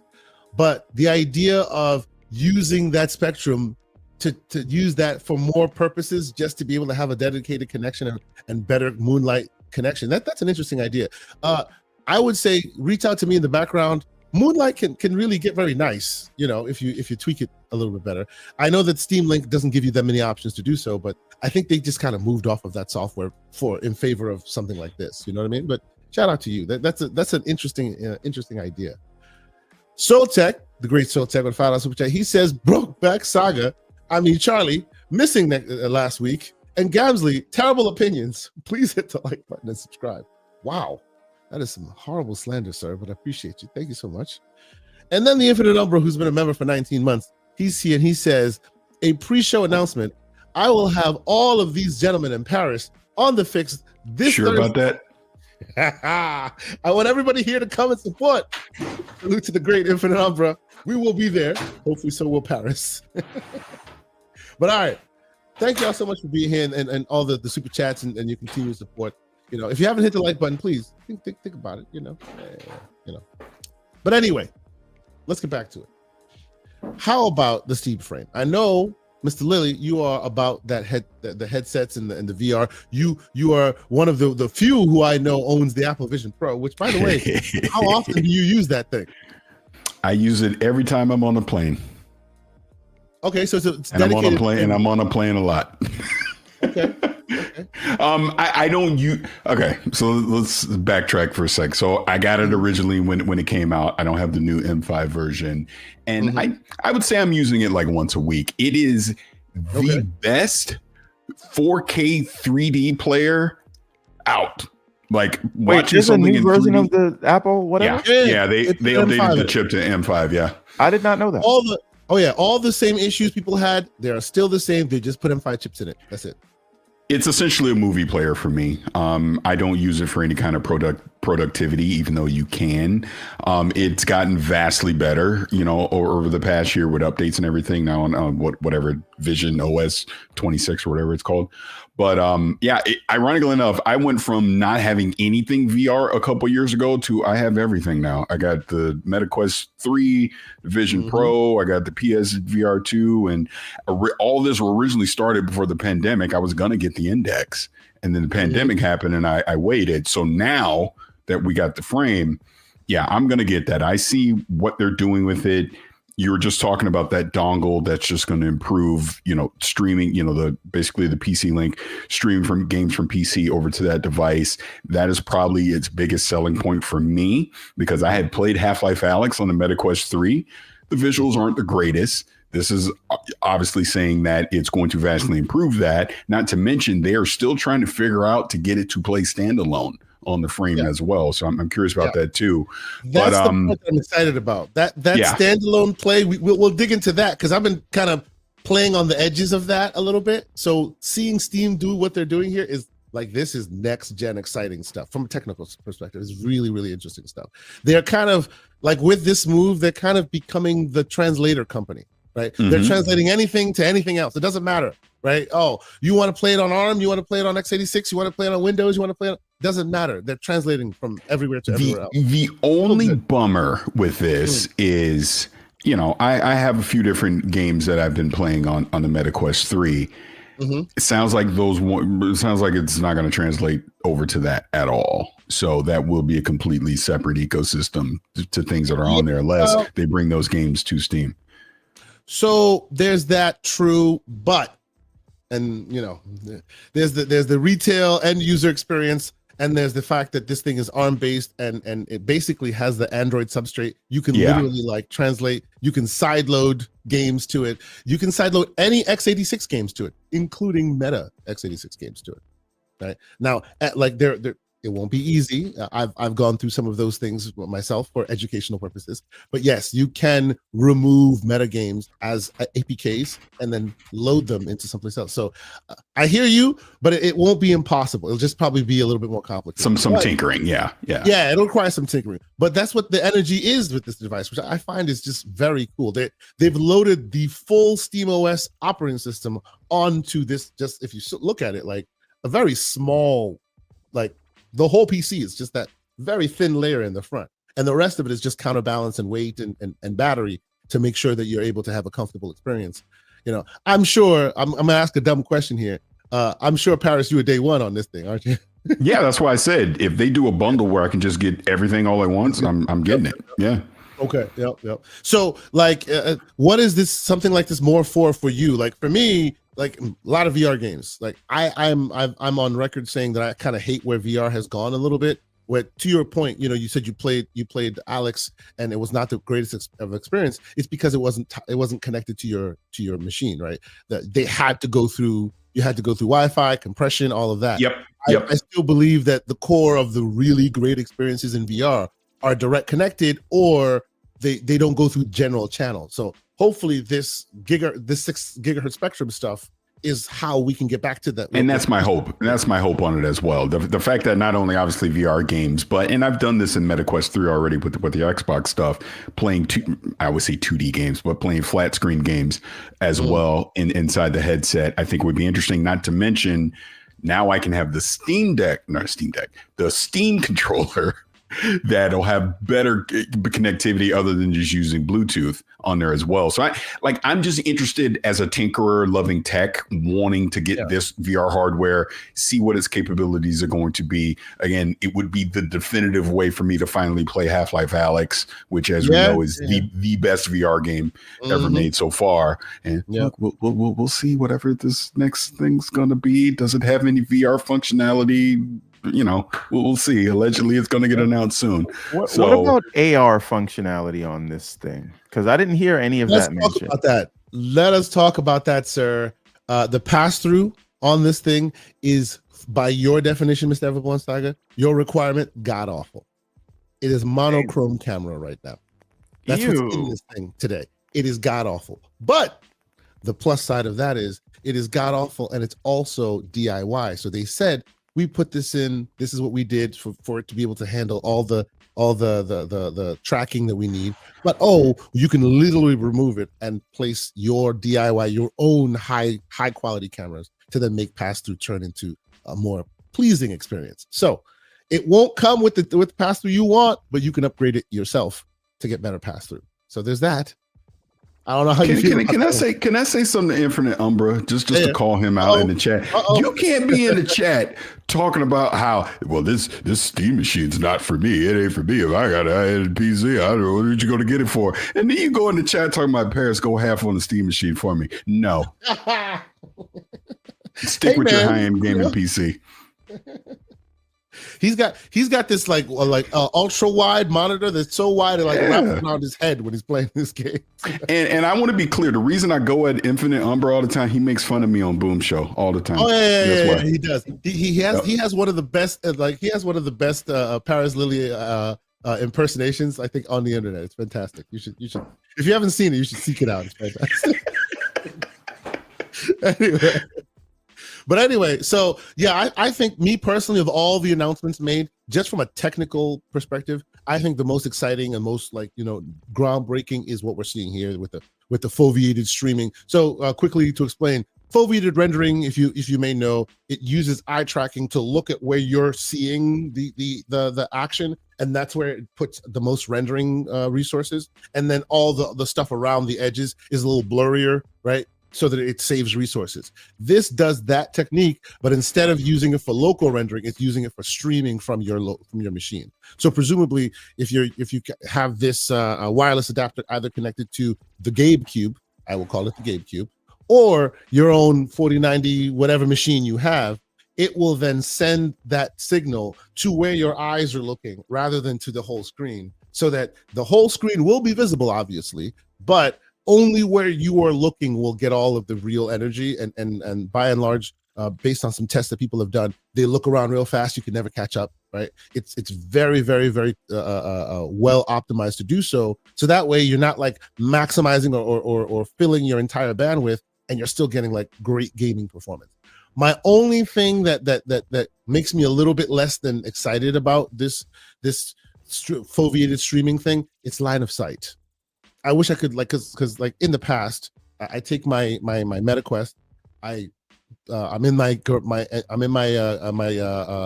backyard, and I'm using like my MetaQuest and streaming stuff. This can't do that. It needs to literally be line of sight to wherever you are. So you'd have to move it to a living room or something, wherever you happen to be. It can't just be closed off in a room. So unfortunately, that may be just a small little minus for that tech. But I'm very excited to see where all of this shakes out, because yeah, this is where we needed to go from a technical perspective. But one last piece of it that I will mention, I saw these controllers. I was like, they're kind of going the meta route. They're like, it's uninspired. I wish it was better.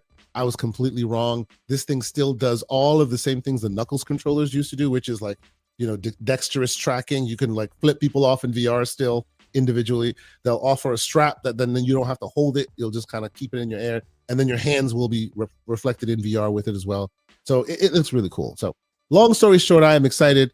I too I'm looking for a bundle for all three of them, so I can just add them to cart day one. I'm excited for it. We'll see what goes down. But there's that, gentlemen. Anything that we have left that still needs to be discussed on any of these devices? I know Everborn Saga, you want to discuss what this means for the gaming, and not the VR headset, but the fact that the GameCube exists now. What does this mean for the gaming living room competition writ large? I think, Paris, I'll let you take the first bite at that apple. What do you think, sir? I just think it's going to push it forward. I think having Valve, again, like I said before, create a baseline for what PC gaming can look like in the living room, and creating, a device that makes it ease of use. It's not going to be attractive to everyone. People like Infinite Umber's not attracted to it because he has his high-end PC. But there's other people that, even with their high-end PCs, or they were console only, this just provides another option. I think the price is going to be the key to all of this, right? And then it's going to also spur other third-party hardware companies like a Lenovo, like an Asus, to create variants of this. The Xbox angle to this, clearly they're doing something similar.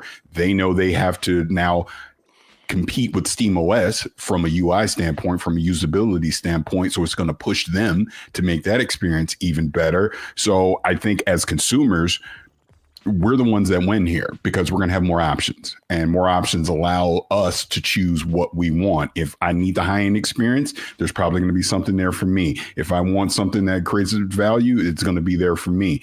And just gaming wise, now I can bring all my games into one device and be able to play them, be it in the living room, in the office, or wherever I want. So it's exciting. Yeah, I mean, How about you? Yeah, not like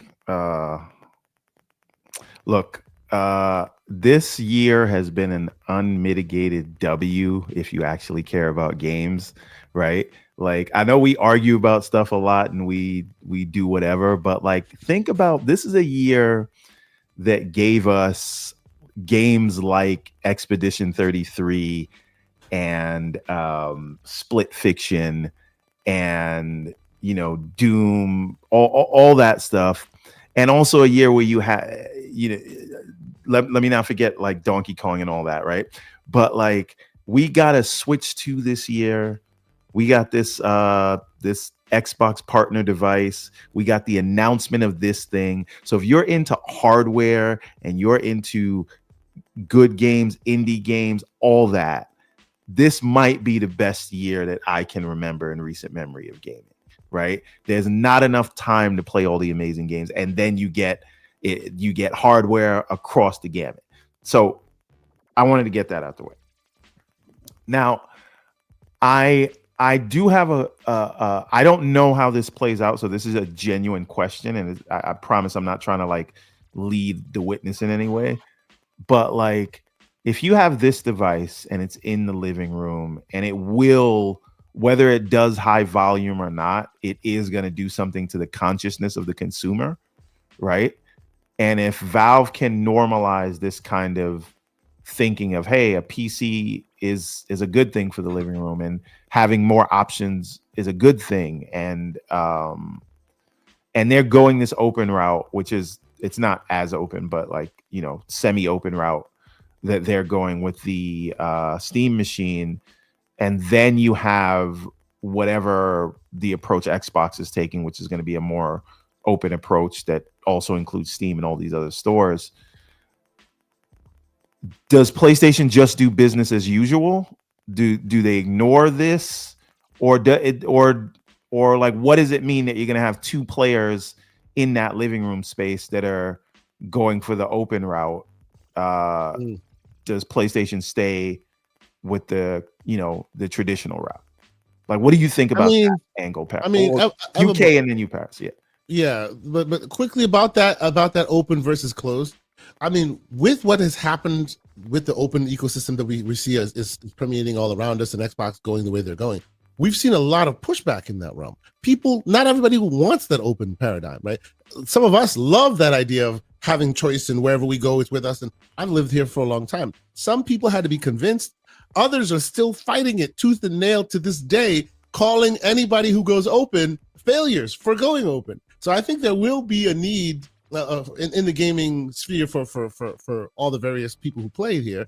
There will be some people who gravitate towards that closed ecosystem because they want that quote unquote traditional model, right? I don't know why, but some people really like that thing. I thought this is opening the door and making options, and I've always loved more options, but I've learned that not everyone likes that. Some people like that you buy my box, you play my game, and they don't want anything different. So for them, PlayStation might still be the great look, and they might still fulfill that exact need. No, we don't think that's the case. I'm not saying that isn't the case. I'm just saying, like, I don't think it can be ignored. I'm asking what effect that has, and maybe that the effect is none. No, I agree with you that it'll definitely have an effect. I just think that it carves out different parts of the market a bit more, right? There are those like us who want that freedom and all of that, and there will obviously be growing pains there as well. But then there will always be those who are console mains who enjoy the most easiest barrier of entry, simple button press, start your game. And this may not necessarily speak to that audience, even if it breaks down a lots more of those PC barriers.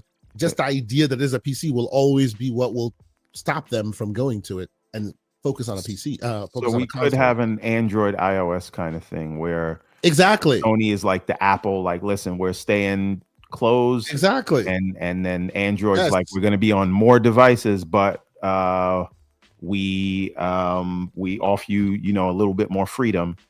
Yeah, and some people prefer that. Like, I'm one of those people on the phone side. Like, you tell me this all the time about all these other things you can do in Android. I'm like, I don't care. Like, this is what I know. This is where my apps are. This is where my passwords are managed. So I'm just going to stay here. But that's where it comes back to choice again. I think what Valve has done over the past few years, and now we're seeing that Xbox is going to do something similar.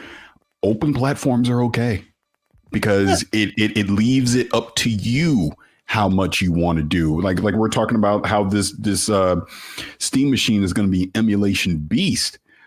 Only people that want to dive in and actually tinker and do that will take advantage of that. Other people will just play their games like they normally would. Or to the point of digital stores and where we are now, you have people that they're entrenched on the PlayStation store. They ain't leaving. They're already entrenched on whatever Xbox store is doing. You know what I'm saying? They're not going to leave in like, oh, now I'm just going to invest everything into Steam now, or vice versa. People that are heavily invested in the Steam, this is clearly going to be ideal for them because it just gives them another access point to play their Steam games. So it's choice. Do what you want. And that's what been Valve's mantra for years. Like they clearly say in the marketing of this, it is a PC. You want to put Windows on it, do whatever you want. Who are we to tell you what to do with this hardware? We're just providing it to you. I agree. Yeah. So Everborn, to answer your question directly real quick, I think if nothing else, it will make other hardware manufacturers start doing a bit more as far as engineering to make it console-like. Exactly. To Paris's point, right? CES will be interesting because now everybody will be shooting their shot, trying to make another cube or a circle or whatever the heck they can that looks nice in the living room because this thing looks very interesting. I think if nothing else, you'll get that. Yeah, and I mean, I think the other angle is what I see for this device, and what it means is there are a lot of people that like they primarily game in Steam, but sometimes when they want to play in the living room, they have a console for that.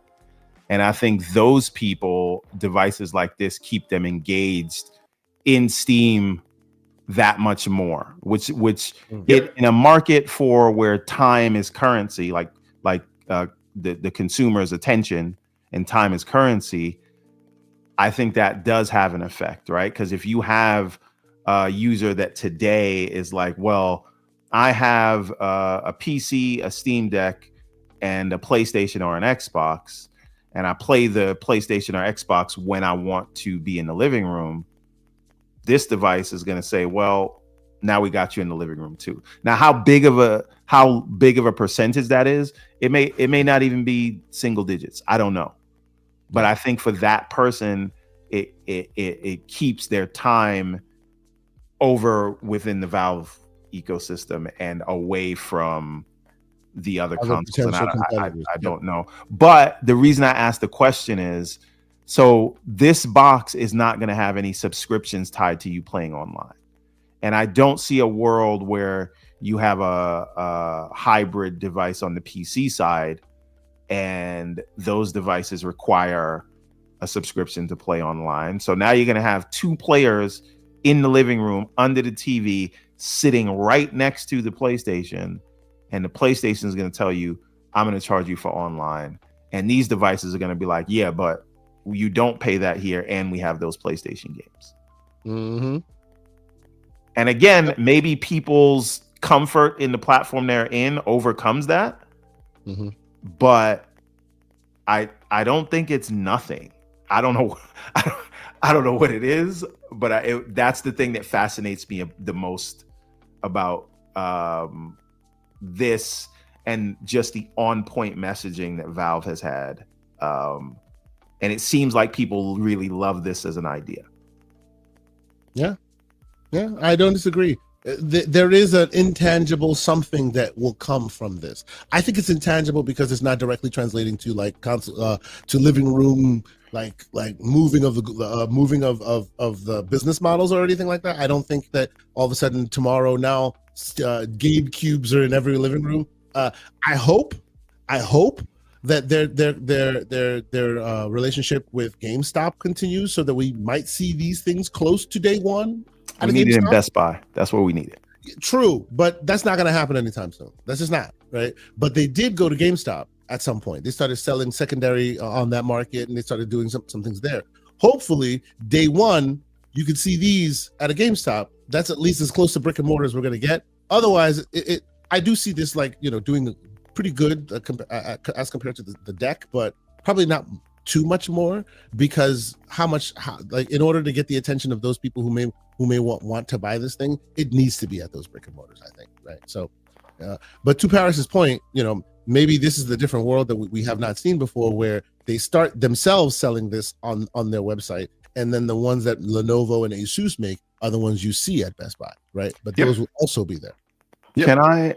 It'll be interesting with their Windows variants as well. With their Windows variants, exactly. Well, Paris, think about this, right? In that full screen experience, we had this conversation the other day. Like, the Xbox thing is just an app. What I could absolutely see Windows 12 full screen experiences sorted out, but they let you switch what app you want to boot into. Now imagine a Windows device with full screen experience that instead of booting into the Xbox app, you boot into the Steam Big Picture mode. 100%. And now it's a Windows-based Steam box. 100%. Yeah, I absolutely expect that to happen. This is what is exciting about Valve introducing this, because it will then push other people to do other things as well to compete. And like Phil Spencer said, look, in an interview I was on a couple years ago, it does not matter if Starfield or whatever is 11 out of 10. You're not going to get people to move digital stores. I'm paraphrasing, but the point is, if you got people that are invested in Steam, they ain't leaving. They're just not. So if Microsoft, forget Xbox, if Microsoft can have their OS be the place to game, because now you have the flexibility of multiple digital stores, you got the anti-cheat, all these things that come with Windows, and it's been curated and refined that it is user friendly and accessible. Who cares if it boots into Steam first? Doesn't matter. Yep. I would prefer that, but now let's get spicy here for a second, Paris. Now, Kay, this is tinfoil Kofi time, right? Now we see that Windows is offering this full screen experience, and it's extensible, right? You could like completely ignore the Xbox aspect of it, because full screen experience is a Windows thing. It's not an Xbox thing, even though right now you can only boot in Xbox. We know PlayStation has to be planning some kind of a launcher. Oh, here he goes again. No, listen. This is pie in the sky stuff, right? Go ahead. So PlayStation is planning some kind of a launcher, because we saw that cross-buy leak. You saw that, right, Paris? Maybe. The little cross-buy icon. See, I know he knows something. That was a pregnant pause followed by a sinister maybe. I know how you do that. But anyway, now that launcher comes out. Maybe it works, maybe it's controller friendly and it works with, I don't know, the PlayStation controller and the PlayStation monitor and the PlayStation PC speakers, right? But what if, just like they worked out that deal and we saw the picture with Satya Nadella next to the Sony CEO for Azure, and now we're seeing these games playable in the cloud, what if that PlayStation launcher uses full screen experience and boots directly into the PlayStation? And what if that's how they sell you a handheld? Because they got all these PC games. And you hear Mark Cerny out here talking about they're working with AMD on technology that's going to be for the streets. Can we pause for 1 second on what you're saying? You know who the real winner is in all of this? AMD. 100%. They're just owning everything. I'm just saying. So could you see, forget about Xbox, but a Microsoft Sony partnership where they sell you a PC based handheld or set top box under the TV that boots directly into the PlayStation experience? Tinfoil Kofi time indeed. Oh boy. What would people think of that? All of a sudden now that thing they sold you, the full screen experience. Now that full screen experience leads you to a PlayStation. Do you put that past Satya? I don't. No, of course not. Man, look, all these companies are about making money. Let's break it down to that. They don't care about none of our feelings. They trying to make money. Whatever will make them money, that's what they're going to do. They're clearly not afraid to partner up with each other if needed. So yeah, sure, there's a world that could happen. But before I forget, one thing that, again, just speaking of printing money, on the Steam machine, the faceplate, companion cube for Portal. I will 100% get that. Done. Bro, Yeah. they like what do you call it? D brand has already shown you it. Like it's already out there. I'm already signed up to get notifications. Oh, I got to look that up then. I didn't know that. It's out there. You haven't seen it? Like, I just don't understand. Like, because the design language is very similar. Oh crap! There it is. Yeah, wow. Yeah, I'm 100% getting that. So the design language is so similar to the Series X, and I'm like, Xbox, you have all these custom consoles that you won't sell us, and you give us these console condoms that are the wraps, right? That's what they are. I'm sorry. Oh, sir, why? Wouldn't this magnet idea be genius for the series? It's a genius idea. So making the whole thing accessible via magnets, easy on, easy off kind of thing. Yeah, they would have listen. Their hardware numbers would have been through the roof. Not even selling consoles. It would have just been faceplates all day, every day. I'd have like 20 of them. You remember the 360 days when we used to get the faceplate? True. That is true. Yes, they started this, and then they had PlayStation come out with their idea with the plates, and people are buying those. Although PlayStation does not take advantage of that the way that they should, just like they their really custom controllers. Should be more, it's like more, minimum effort, but like they do all of this with custom controllers. Imagine Look at that. custom face plates for the Series X. Look at that. Missed That sells opportunity, but itself. I'm glad Look at Valve is that. doing it. Look at that. The companion cube. Come on, that's wild. And then of course we saw instances where you can like change the front panel and turn it into like an e-ink display, power it on, and then you can actually even have like monitoring data on the screen, GPU, CPU, memory, temperature and the like. Very interesting stuff. But yes, this is very cool stuff. Very cool stuff. Weighted companion cube. Excellent. Anyway, so I think we should leave the Valve conversation there, because there are a few other things I would like to discuss before we get out of here. I just want to say one last thing on this, and then we can move on. Sure. I think that this is the rollout of this and how the media has fallen all over it and talking about this means Xbox is dead and all of this other stuff. It exposed speaking of that, so much. Damn it! You mentioned this. But I now I should bring it up. Have you seen FarQ's video of you dancing over Xbox's grave there, Paris Lily? Yes, I have, because I'm part of the reason why it happened. I kind of hilarious. Yeah. Speak it out if you haven't already. Paris Lily wearing the Undertaker garment, the whole situation, and he's just dancing on X. And then there's like a thing behind him saying Xbox dead. Oh my God, it's hilarious. Yeah, I was on with Web Dave, and he had made a thing, and I was like, no, you should put me as the Undertaker saying Xbox is dead. And they animated it, the whole thing. It is hilarious. It's so good. Anyway, so real quick before we continue with the rest of what's going on here, right now in the chat, type in Gigasword. We have a couple already doing so. Type in Gigasword, scrolling down there. You do, and I will pick a random picker, and you will win a copy of the game by the same name on Steam. If you are one of those Ally owners, one of those MSI owners, one of those Legion Go owners, this thing is great for you on your Steam Deck or on your Steam Deck or any other handheld device that runs Steam. So check it out now. Gigasword in the chat, and we will pick somebody very, very soon. Mr. Everborn Saga, before we won't spend too much time here because I don't want it to do too much. This was going to be the Gabe convo, and by and large it has been. But I do want to talk to you about a few other things here. One that made me very sad. I don't know if you've heard about this. Did you hear that they canceled the new Splinter Cell remake that was happening?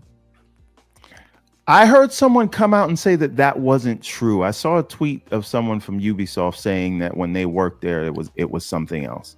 So this is the one where they said that they turned it into something else like X Defiant or I can't.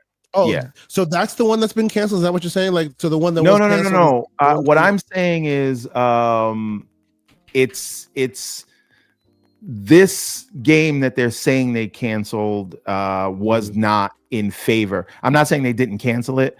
Let me find the person who refuted it, because they said the Bloomberg report was inaccurate and they didn't cancel it in favor of let me jump in while you're doing that, because I do need to make my exit. I do appreciate y'all having me up. Yeah, the Splinter Cell stuff, what's true, what's not true. I'm just sad we don't have a new Splinter Cell.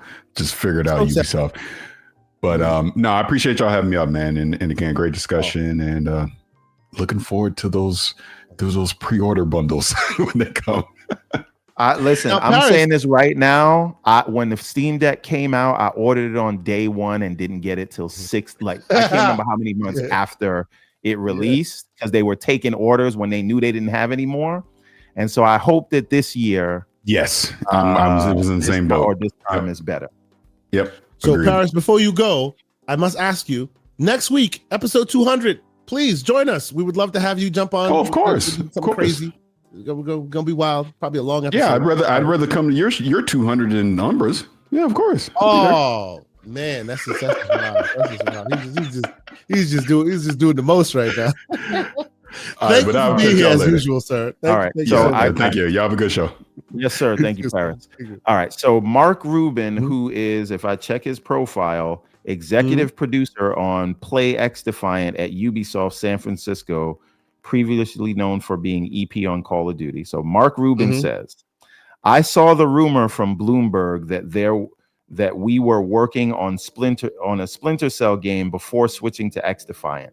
I can say that is not true.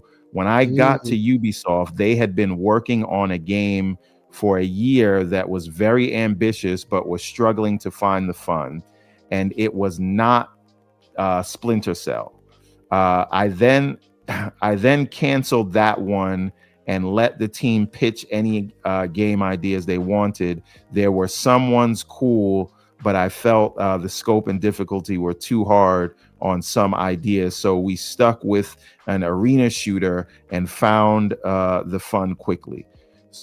So no, we didn't pivot off Splinter Cell to make X Defiant. Now maybe they were thinking about working on a Splinter Cell before I got there, but it was never a thing while I was there. My experience with Ubisoft was they were very open to whatever a studio wants to do, which is great. But I do wish we could have used more external engines. Well, there you go. Excellent. Thank you for setting the record straight. It looks and like he comments. He says, to be clear, because Jason Schreier reached out to tell me, the article said that Splinter Cell was in development in 2017 and I got there in 2019, and that is correct. What my message was trying to convey was that at no time when I was at Ubisoft was the San Francisco team working on Splinter Cell, and that project was not canceled to make X Defiant. My beef with the article is that there was an implied action of canceling Splinter Cell to make X Defiant, and that is untrue. And that didn't happen. Maybe that wasn't intentional, which is fine. Just trying to convey the real truth. That being said, I really appreciate all the love for X Defiant. Sorry it didn't work out the way we had hoped. Love you all. So that is the producer his stance on. Nice. Appreciate you coming with the facts, man. That's good. You know, don't want to put some non-factual information out there. That's good to know. So it looks like the specific Splinter Cell that I'm thinking of, the remake that they talked about, is still on, because that has I have no idea. I just saw the headline that it was canceled in favor of X Defiant, and then I saw what Mark Rubin was saying. So I wanted it's a good threading of the needle. It's a good threading of the needle. No, that's good. Okay. So let's move on. I have a few more things that I wanted to discuss, but before we do, let me announce the winner of our giveaway. Now, we had a giveaway right on the bottom. You saw it there, Giga Sword. You could have won it. All you had to do was throw your name in the ring, and the random picker was gonna pick. The picker has picked, and the winner is Kisunagi. Congratulations! Reach out to me in the DMs as soon as you can, preferably on the X DMs or Discord, wherever's more comfortable for you, and I will give you a copy of Giga Sword. Shout out to you for winning, and shout out to everybody else who participated. We appreciate y'all. We'll do some more giveaways and stuff as we do, and of course, next week being episode 200, there'll be a lot of interesting things we do that day. So join us and jump on in.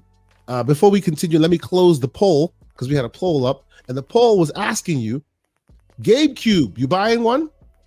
46% said nah, not doing it. 41% said depends on the price, and 13% said day one. So that means there's a small, me too. There's a small PC hardcore focus group in among our mix. We appreciate that. All right, that's very cool. All right, we have some Xbox talk and some PlayStation talk. Let's start with PlayStation. Okay. And this thing has been, permeating the zeitgeist for I'd say a couple of days now, which is and it's a combination of two stories. One being a Ratchet and Clank multiplayer game that's been announced seemingly, right? Yeah, and for mobile. We see a trailer for it. Actually, looks pretty good. And they also have the talk of the Horizon Steel Frontiers MMO that's come out that people look at and went, hey, this is not that bad. Both not coming to PlayStation. and that seems to be getting some consternation among some who are talking. So what do you think of that, sir? Let me explain what this is. You remember that Game of Thrones game that I was loved so much? Yeah. And then completely forgot about, but that's neither here nor there. No, because what happened in that, I hit like the cap where like you pass the onboarding and now they no, it's not that they want you to pay, they just want to like monopolize your time and you got to do a million things before you could progress the story. And then I was like, I'm getting out of Dodge. But that game is a mobile game, but they also have it on PC, right?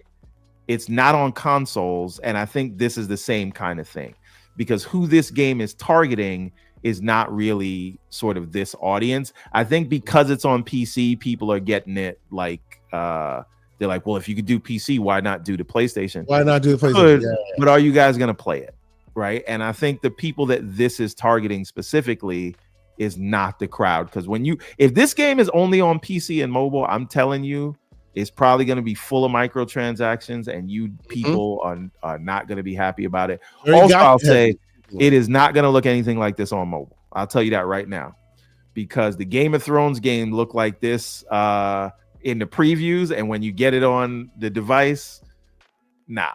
Oh, so, see, we're getting updated information all over the place. The Infinite Umbra says new information has come out, with NCSoft saying that they want to bring the MMO to PS5, but it's up to Sony. Damn. So Sony doesn't even want to put it on PlayStation. Dang. Well, all right. That's something. Okay. Yeah. So no, this does look good. And it seems like a full featured, like something you could use a controller with. Like, honestly, I'm not gonna lie. This looks more fun than Horizon. So can I present a little bit of slander, just a tiny bit, as a person who's a rare, I'm a minority in that I actually have played this franchise pretty extensively. I enjoy this franchise. I'm clowned because of it. I get that. I feel you. It's all good.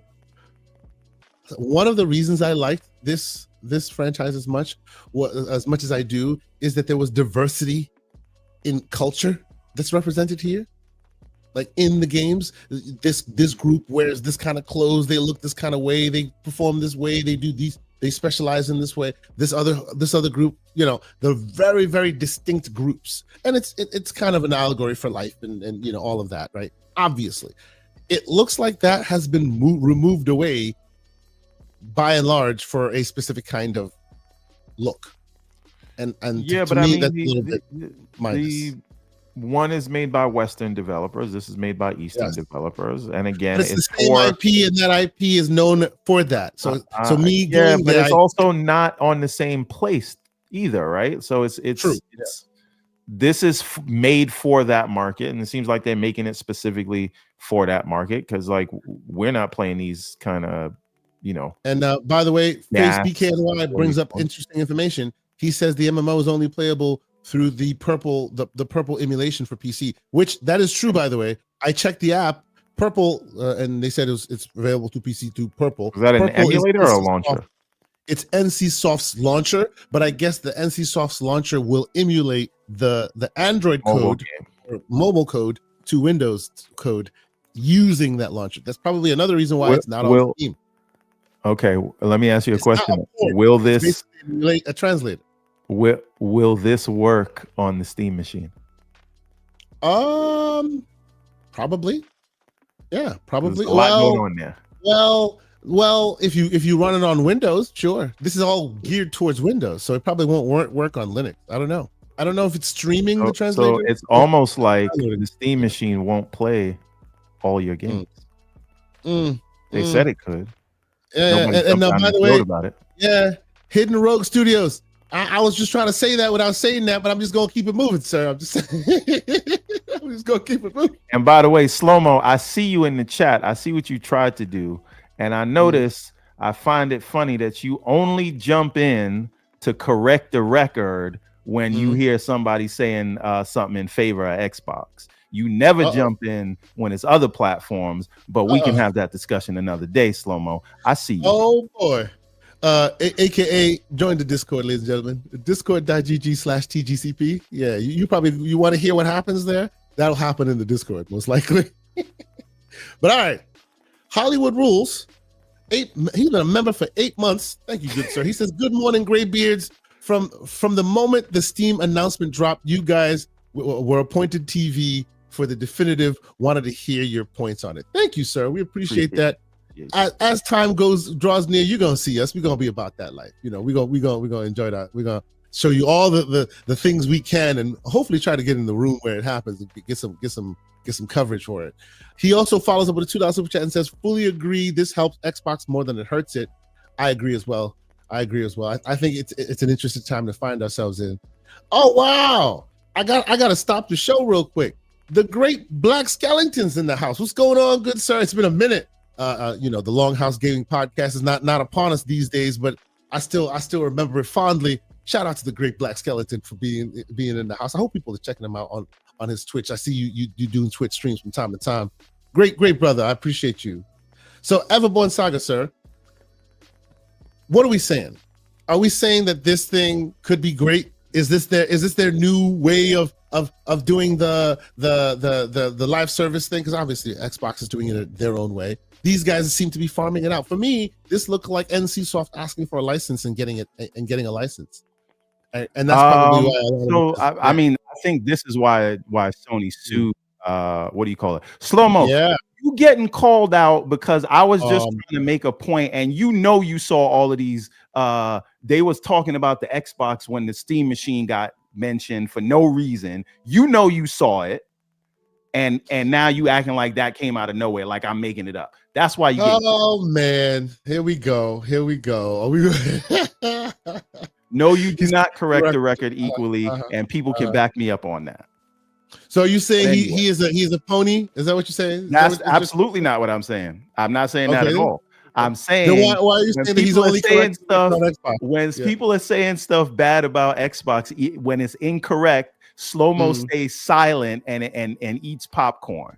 When somebody says something he disagrees with about Xbox, he got to come in with his actually nonsense. Never once has he come in to correct the record when somebody was saying something stupid about Xbox. Never once. Okay, so all right, man. We go. I'm not gonna let this continue because you know what's gonna happen. Because I'm right. Slow-mo's gonna join this live stream, and it's gonna last for like 5 hours. So I'm not doing that. It's not going down. No, and I want to be very clear. I'm not 5 hour live stream for next week. I'm not saying Slow-mo's from the stables. I am saying he has a very high tolerance for people saying falsehoods about Xbox, but a very low tolerance for people saying falsehoods about anything else. Okay. Let's finish up this PlayStation talk. Have you seen this? Concord's back, baby. Are we excited? Oh yeah. The community has to bring it back.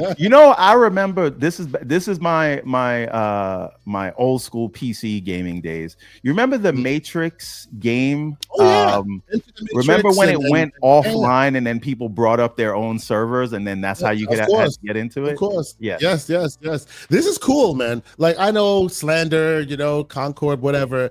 I hear you, but this is cool. Like I love when people go, nope.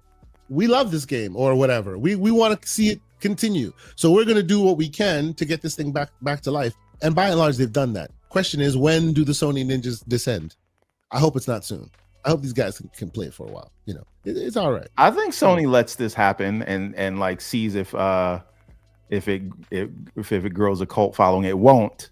But I don't think this is not Nintendo. I don't think Sony cares about this. I think so. You think right now? You think right now somewhere in the lab, Herman Holt is like, nah, I'm not gonna pick up that call. Nah, I'm gonna let that one slide. I'm gonna let that slide. He's just like, yeah, let's see how they mature this thing. Maybe this becomes his redemption arc. It ends up like having a life of its own. Because wasn't this his baby, right? Concord. It was. So there you go. Yeah, but like everyone else, no one cares about this. There's probably 5 people that set up a server. And I hope they enjoy. Hey! Look, it takes a lot of effort to make something like this happen. I don't think only 5 people care about it because this takes a lot of effort, a lot of work to get servers back online on a game that was server based only, that they had no assets for, They had to do a lot of back engineering to get this thing up and running, let alone get to be able to get as far as they are. So, I mean, I'm not going to play it, but I would say salute and respect to those who felt it was necessary to rekindle the fires. So there's all that. 12 of them. Yes, salute. Oh, stop it. All right, let's see. So I read this article by the one Jez Corden, the great Jez Corden, who was here earlier today. Shout out to him, about Microsoft Here in the chat. changing the way developing. Oh yeah, he was in. Because somebody's gonna rewind it. It was like, when did Jez come on? Oh, And he's like, but my bad. He was in the chat. Yes. His article suggests that Microsoft is making some moves to make game development on their platform, like they're working really hard to democratize it and make it very, very turnkey, very easy, to the point where they are taking a lot of the details that were behind NDAs and they're putting out on Front Street. Have you seen this article? And my question to you, Everborn, I bring this to your attention because you too have gone down the path of Microsoft's publishing arm and the I've signed Xbox that NDA that they're saying yes, is what do you call it? But now it looks like all the information you need is no longer behind the NDA. They've kind of put it all. I'd have to look into it further to see if it's true that it's everything, but I think this is a good thing. I don't know if it solves the ultimate problem because I don't know if this is what the bottleneck was, right? Like, what is the issue for developers to where they make a game and they can easily put it on Epic? It's for Steam, right? That's their primary platform. But because the platform is Windows, it's almost nothing for them to also put it on Epic or GOG or whatever, right? But for some reason, the Xbox store is lagging far behind in terms of check it out. Releases it gets. This is where it matters. Check it out. Xbox certification, step by step. All of this was not available before, at least not to Gen Pop. But this is what you're talking about. This is it right here. So I hope that this leads to them at least getting to a place where they have some kind of parity with at least the Epic store. Right? Because once you've made a game for Windows, it's just a matter of what the different launchers require to get in there. That the most everything else is going to be the same, right? So I hope that I don't know if this is going to fully help with that, but I hope that it does. And they're doing a lot of other things. So it isn't just open sourcing the sort of publishing standards. They're also doing things in terms of how Windows interacts with HDMI connections. I don't know if you can sort of like handle HDMI CEC instructions. Because if you, I don't know if you know this, but as someone who connects, uses their PC on the TV, when you turn on the PC, it will not turn on your TV because it's not sending the CEC instructions. Now that that's a hardware thing. It's built into all TVs these days, and it's built into consoles. But it's not, even if you got a $2,000 video card, it is not built in, right? Because most people don't connect their PCs to TVs, but that will be changing soon. And so Microsoft is doing something about dealing with HDMI connections. I don't know if the CEC instructions requires special hardware. I hope it's something that can be done through software and they just send the signal, but I don't know how that works. I'd love it if it could just be a standardized thing where your PC can start turning on your TV when you wake the device. So there's that. And then they're sort of unifying their input drivers or whatever it is. So you can use one set of tools or APIs or whatever you want to call it to set up your controller as well as mouse and keyboard support. And you don't have to do those things separately. So unifying those things, dealing with how PC deals with HDMI connected TVs, and then this all kind of leads you into one direction of where they're going in the future, which is PC. And people keep saying like a PC hybrid. I really think it's just going to be a PC what they're selling you, but we'll see when we get there. See, when they say PC hybrid, I think that the other side of that coin that they think makes it a hybrid is the consolification of it, but that's more just UI So, UX. sorry, really quick. Mm. 6-layer. I have 2 of those devices, and yes, that is the problem. You cannot go higher than 4K 60 on it, and there's also other problems of the way it sends the signal. So I feel like I was getting a degraded image from it. So, and they had that device nor its drivers have been updated in over a decade. So I'll go grab way, one, but Dorian Gray's not wrong. it just is what it is. But of course, we live. See, here come all the PC gamers in the house. Floodzilla, DisplayPort is the only way. listen. I don't disagree with that, but how many TVs are having DisplayPort on the back of them these days? Yeah, true. So that's why they're now maturing the HDMI stack to be able to do what DisplayPort. Yeah, but once again, I don't know if that requires hardware, and if it does, that would mean that like AMD and NVIDIA would have to start building in the CEC stuff. And is it worth their time? I mean, as more and more of these things are TV connectable, I think that CEC hardware. I mean, realistically, you've bought additional CEC hardware. It's peanuts on the dollar for them. They can add it in. Yeah, they just feel like they don't need to at this point. They just don't want to. It sucks. Yeah. But you know, what are you going to do? I think I'll let Somo Backslaps, like the last comment, be the last thing we talk about here, which is that DisplayPort is the Kansas City Chiefs. That's a sports reference, so I don't know what it means.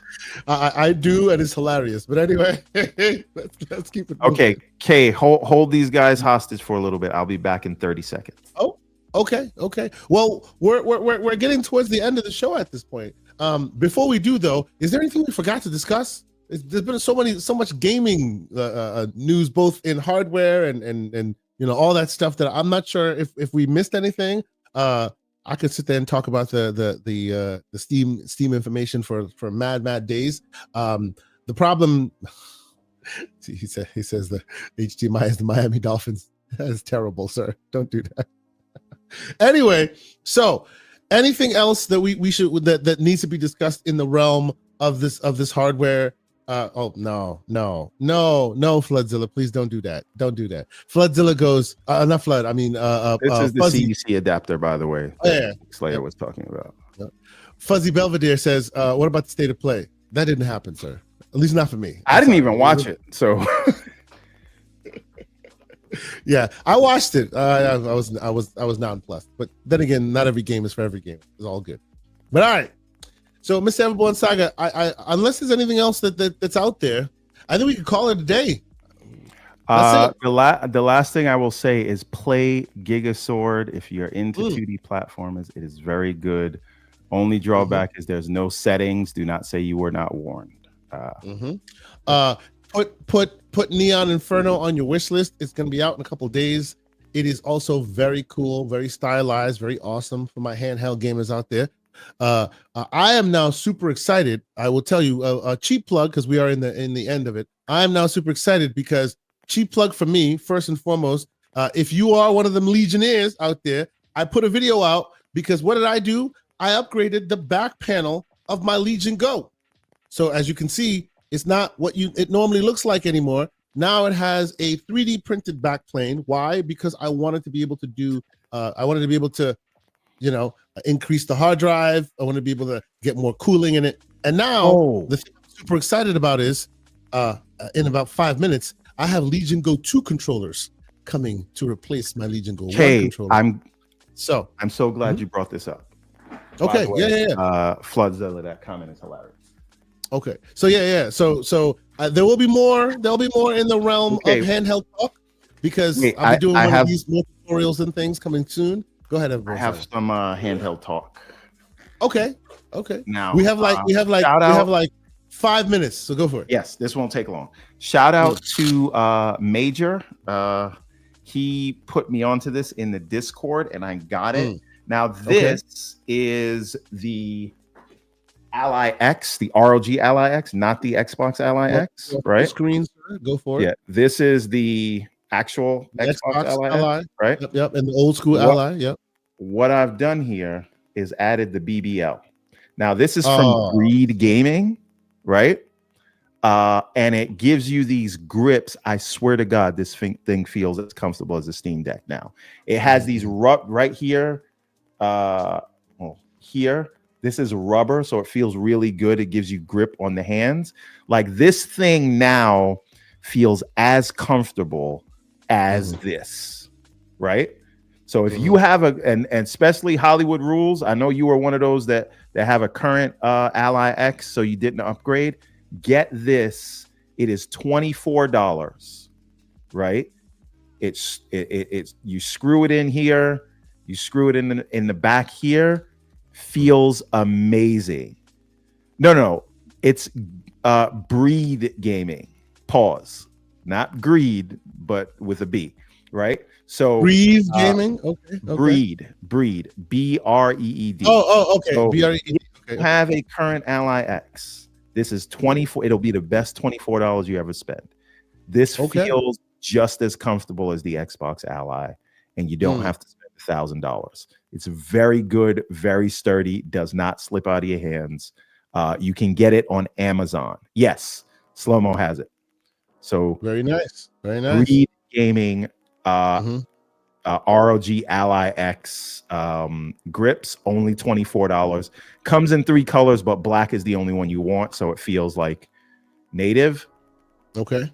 Very, very good. Highly recommend. If you did not upgrade to the Xbox Ally, this, and you want the ergonomics, this is what we're talking about there, sir. This is what we're talking about. Like with the new handhelds coming out, I feel like we have been like always pushing forward that new handheld. You don't want a new handheld. Maybe you just want to make your old handheld feel a little better than it has before, right? You get good ergonomic grips for your Ally, make it run right?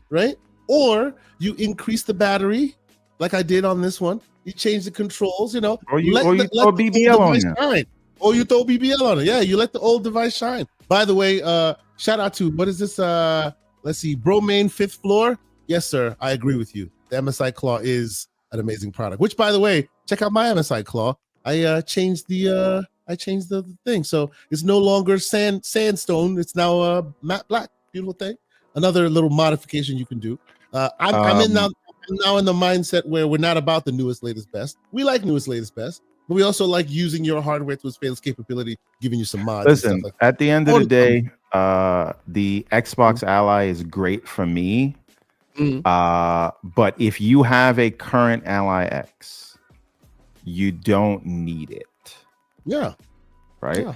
If you have the OG Ally, I would say upgrade 10 times out of 10. Yes, I love the ergonomics on the Xbox Ally, but if you don't want to spend $1,000, you can spend $24 because the Xbox Ally is like 10 to 20% depending on the situation more performant. Is that worth $1,000 to you? It is for me, but I'm not going to tell you to spend $1,000 when so when it's hard out there. Yeah. That's right. Breed Gaming, ROG Ally X handles.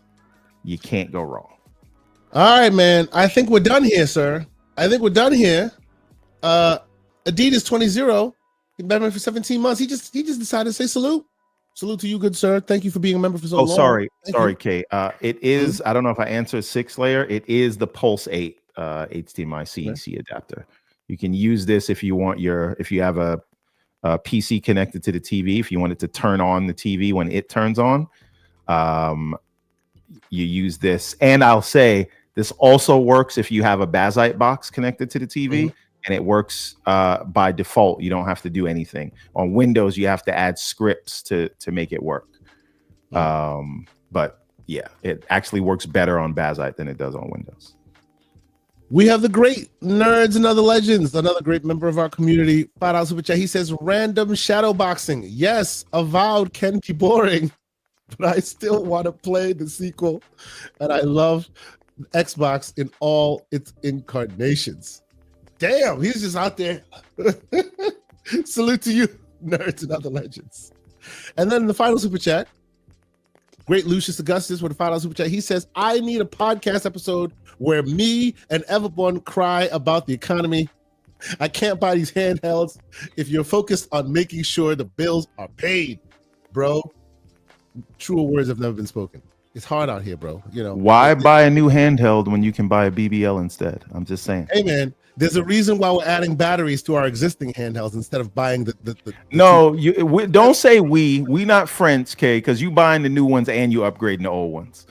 I'm being strategic in my purchasing. You can't just go buy the new one every day. It's not easy like that anymore. You know what I'm saying? It's not easy like that. You just pulled up an MSI claw in one hand and then Legion Go in the other hand. Stop that. Because the Legion Go I bought for peanuts on the dollar compared to what it actually costs. So that's the only way I can afford those things these days. Because like we say, it's hard out there. We can't all be Everborn frivolous purchase with the 4090 in the bedroom, bruh. Some of us got to make some strategic choices. It'll be a 6090 when that come out. But. You see? And then he's talking about me. Anyway, we at the end of it there, man. Where can people keep up with y'all ongoings this week, sir? In the Discord, and as I say every week, you're going to go to everbornsaga.com and use code GCP at checkout. And you can we got the GCP merch there, but we got also the comics and everything there. You get a 15% off. Doesn't matter what the size of the order is. Code GCP, all capital letters, everbornsaga.com. Other than that, we got a lot of irons in the fire. If you're a fan of Prince of Arcadia, the hardcover books, we have some new stuff coming that you are going to be very excited about. So excellent, sir. Excellent. All right. We're finally continuing that Prince of Arcadia story. Which I'll leave that alone because I wanted to slander you, but I'll leave that alone because, you know, some of us have been waiting for a while. Anyway, as for me, you might catch me in the Dragon's Den because the man Lemetheus reached out, and why not? I'll be in the Dragon's Den this weekend, so come catch us there being a little bit more slanderous. Otherwise, I think that's it, man. As Mr. Everborn said, catch us in the Discord. That's where we hold court. That's where we do it real big every day, all day, and sometimes not so PG-13 if you want to hear that. And that's where Slow-Mo won't interrupt you if you say anything stupid about Xbox. Bye, guys. Ah, man, oh, man. He's really asking for it, ladies and gentlemen. But all right, till next week. It's been a good time hanging out with y'all. We'll talk to y'all later. Oh, my God. Be in orbit.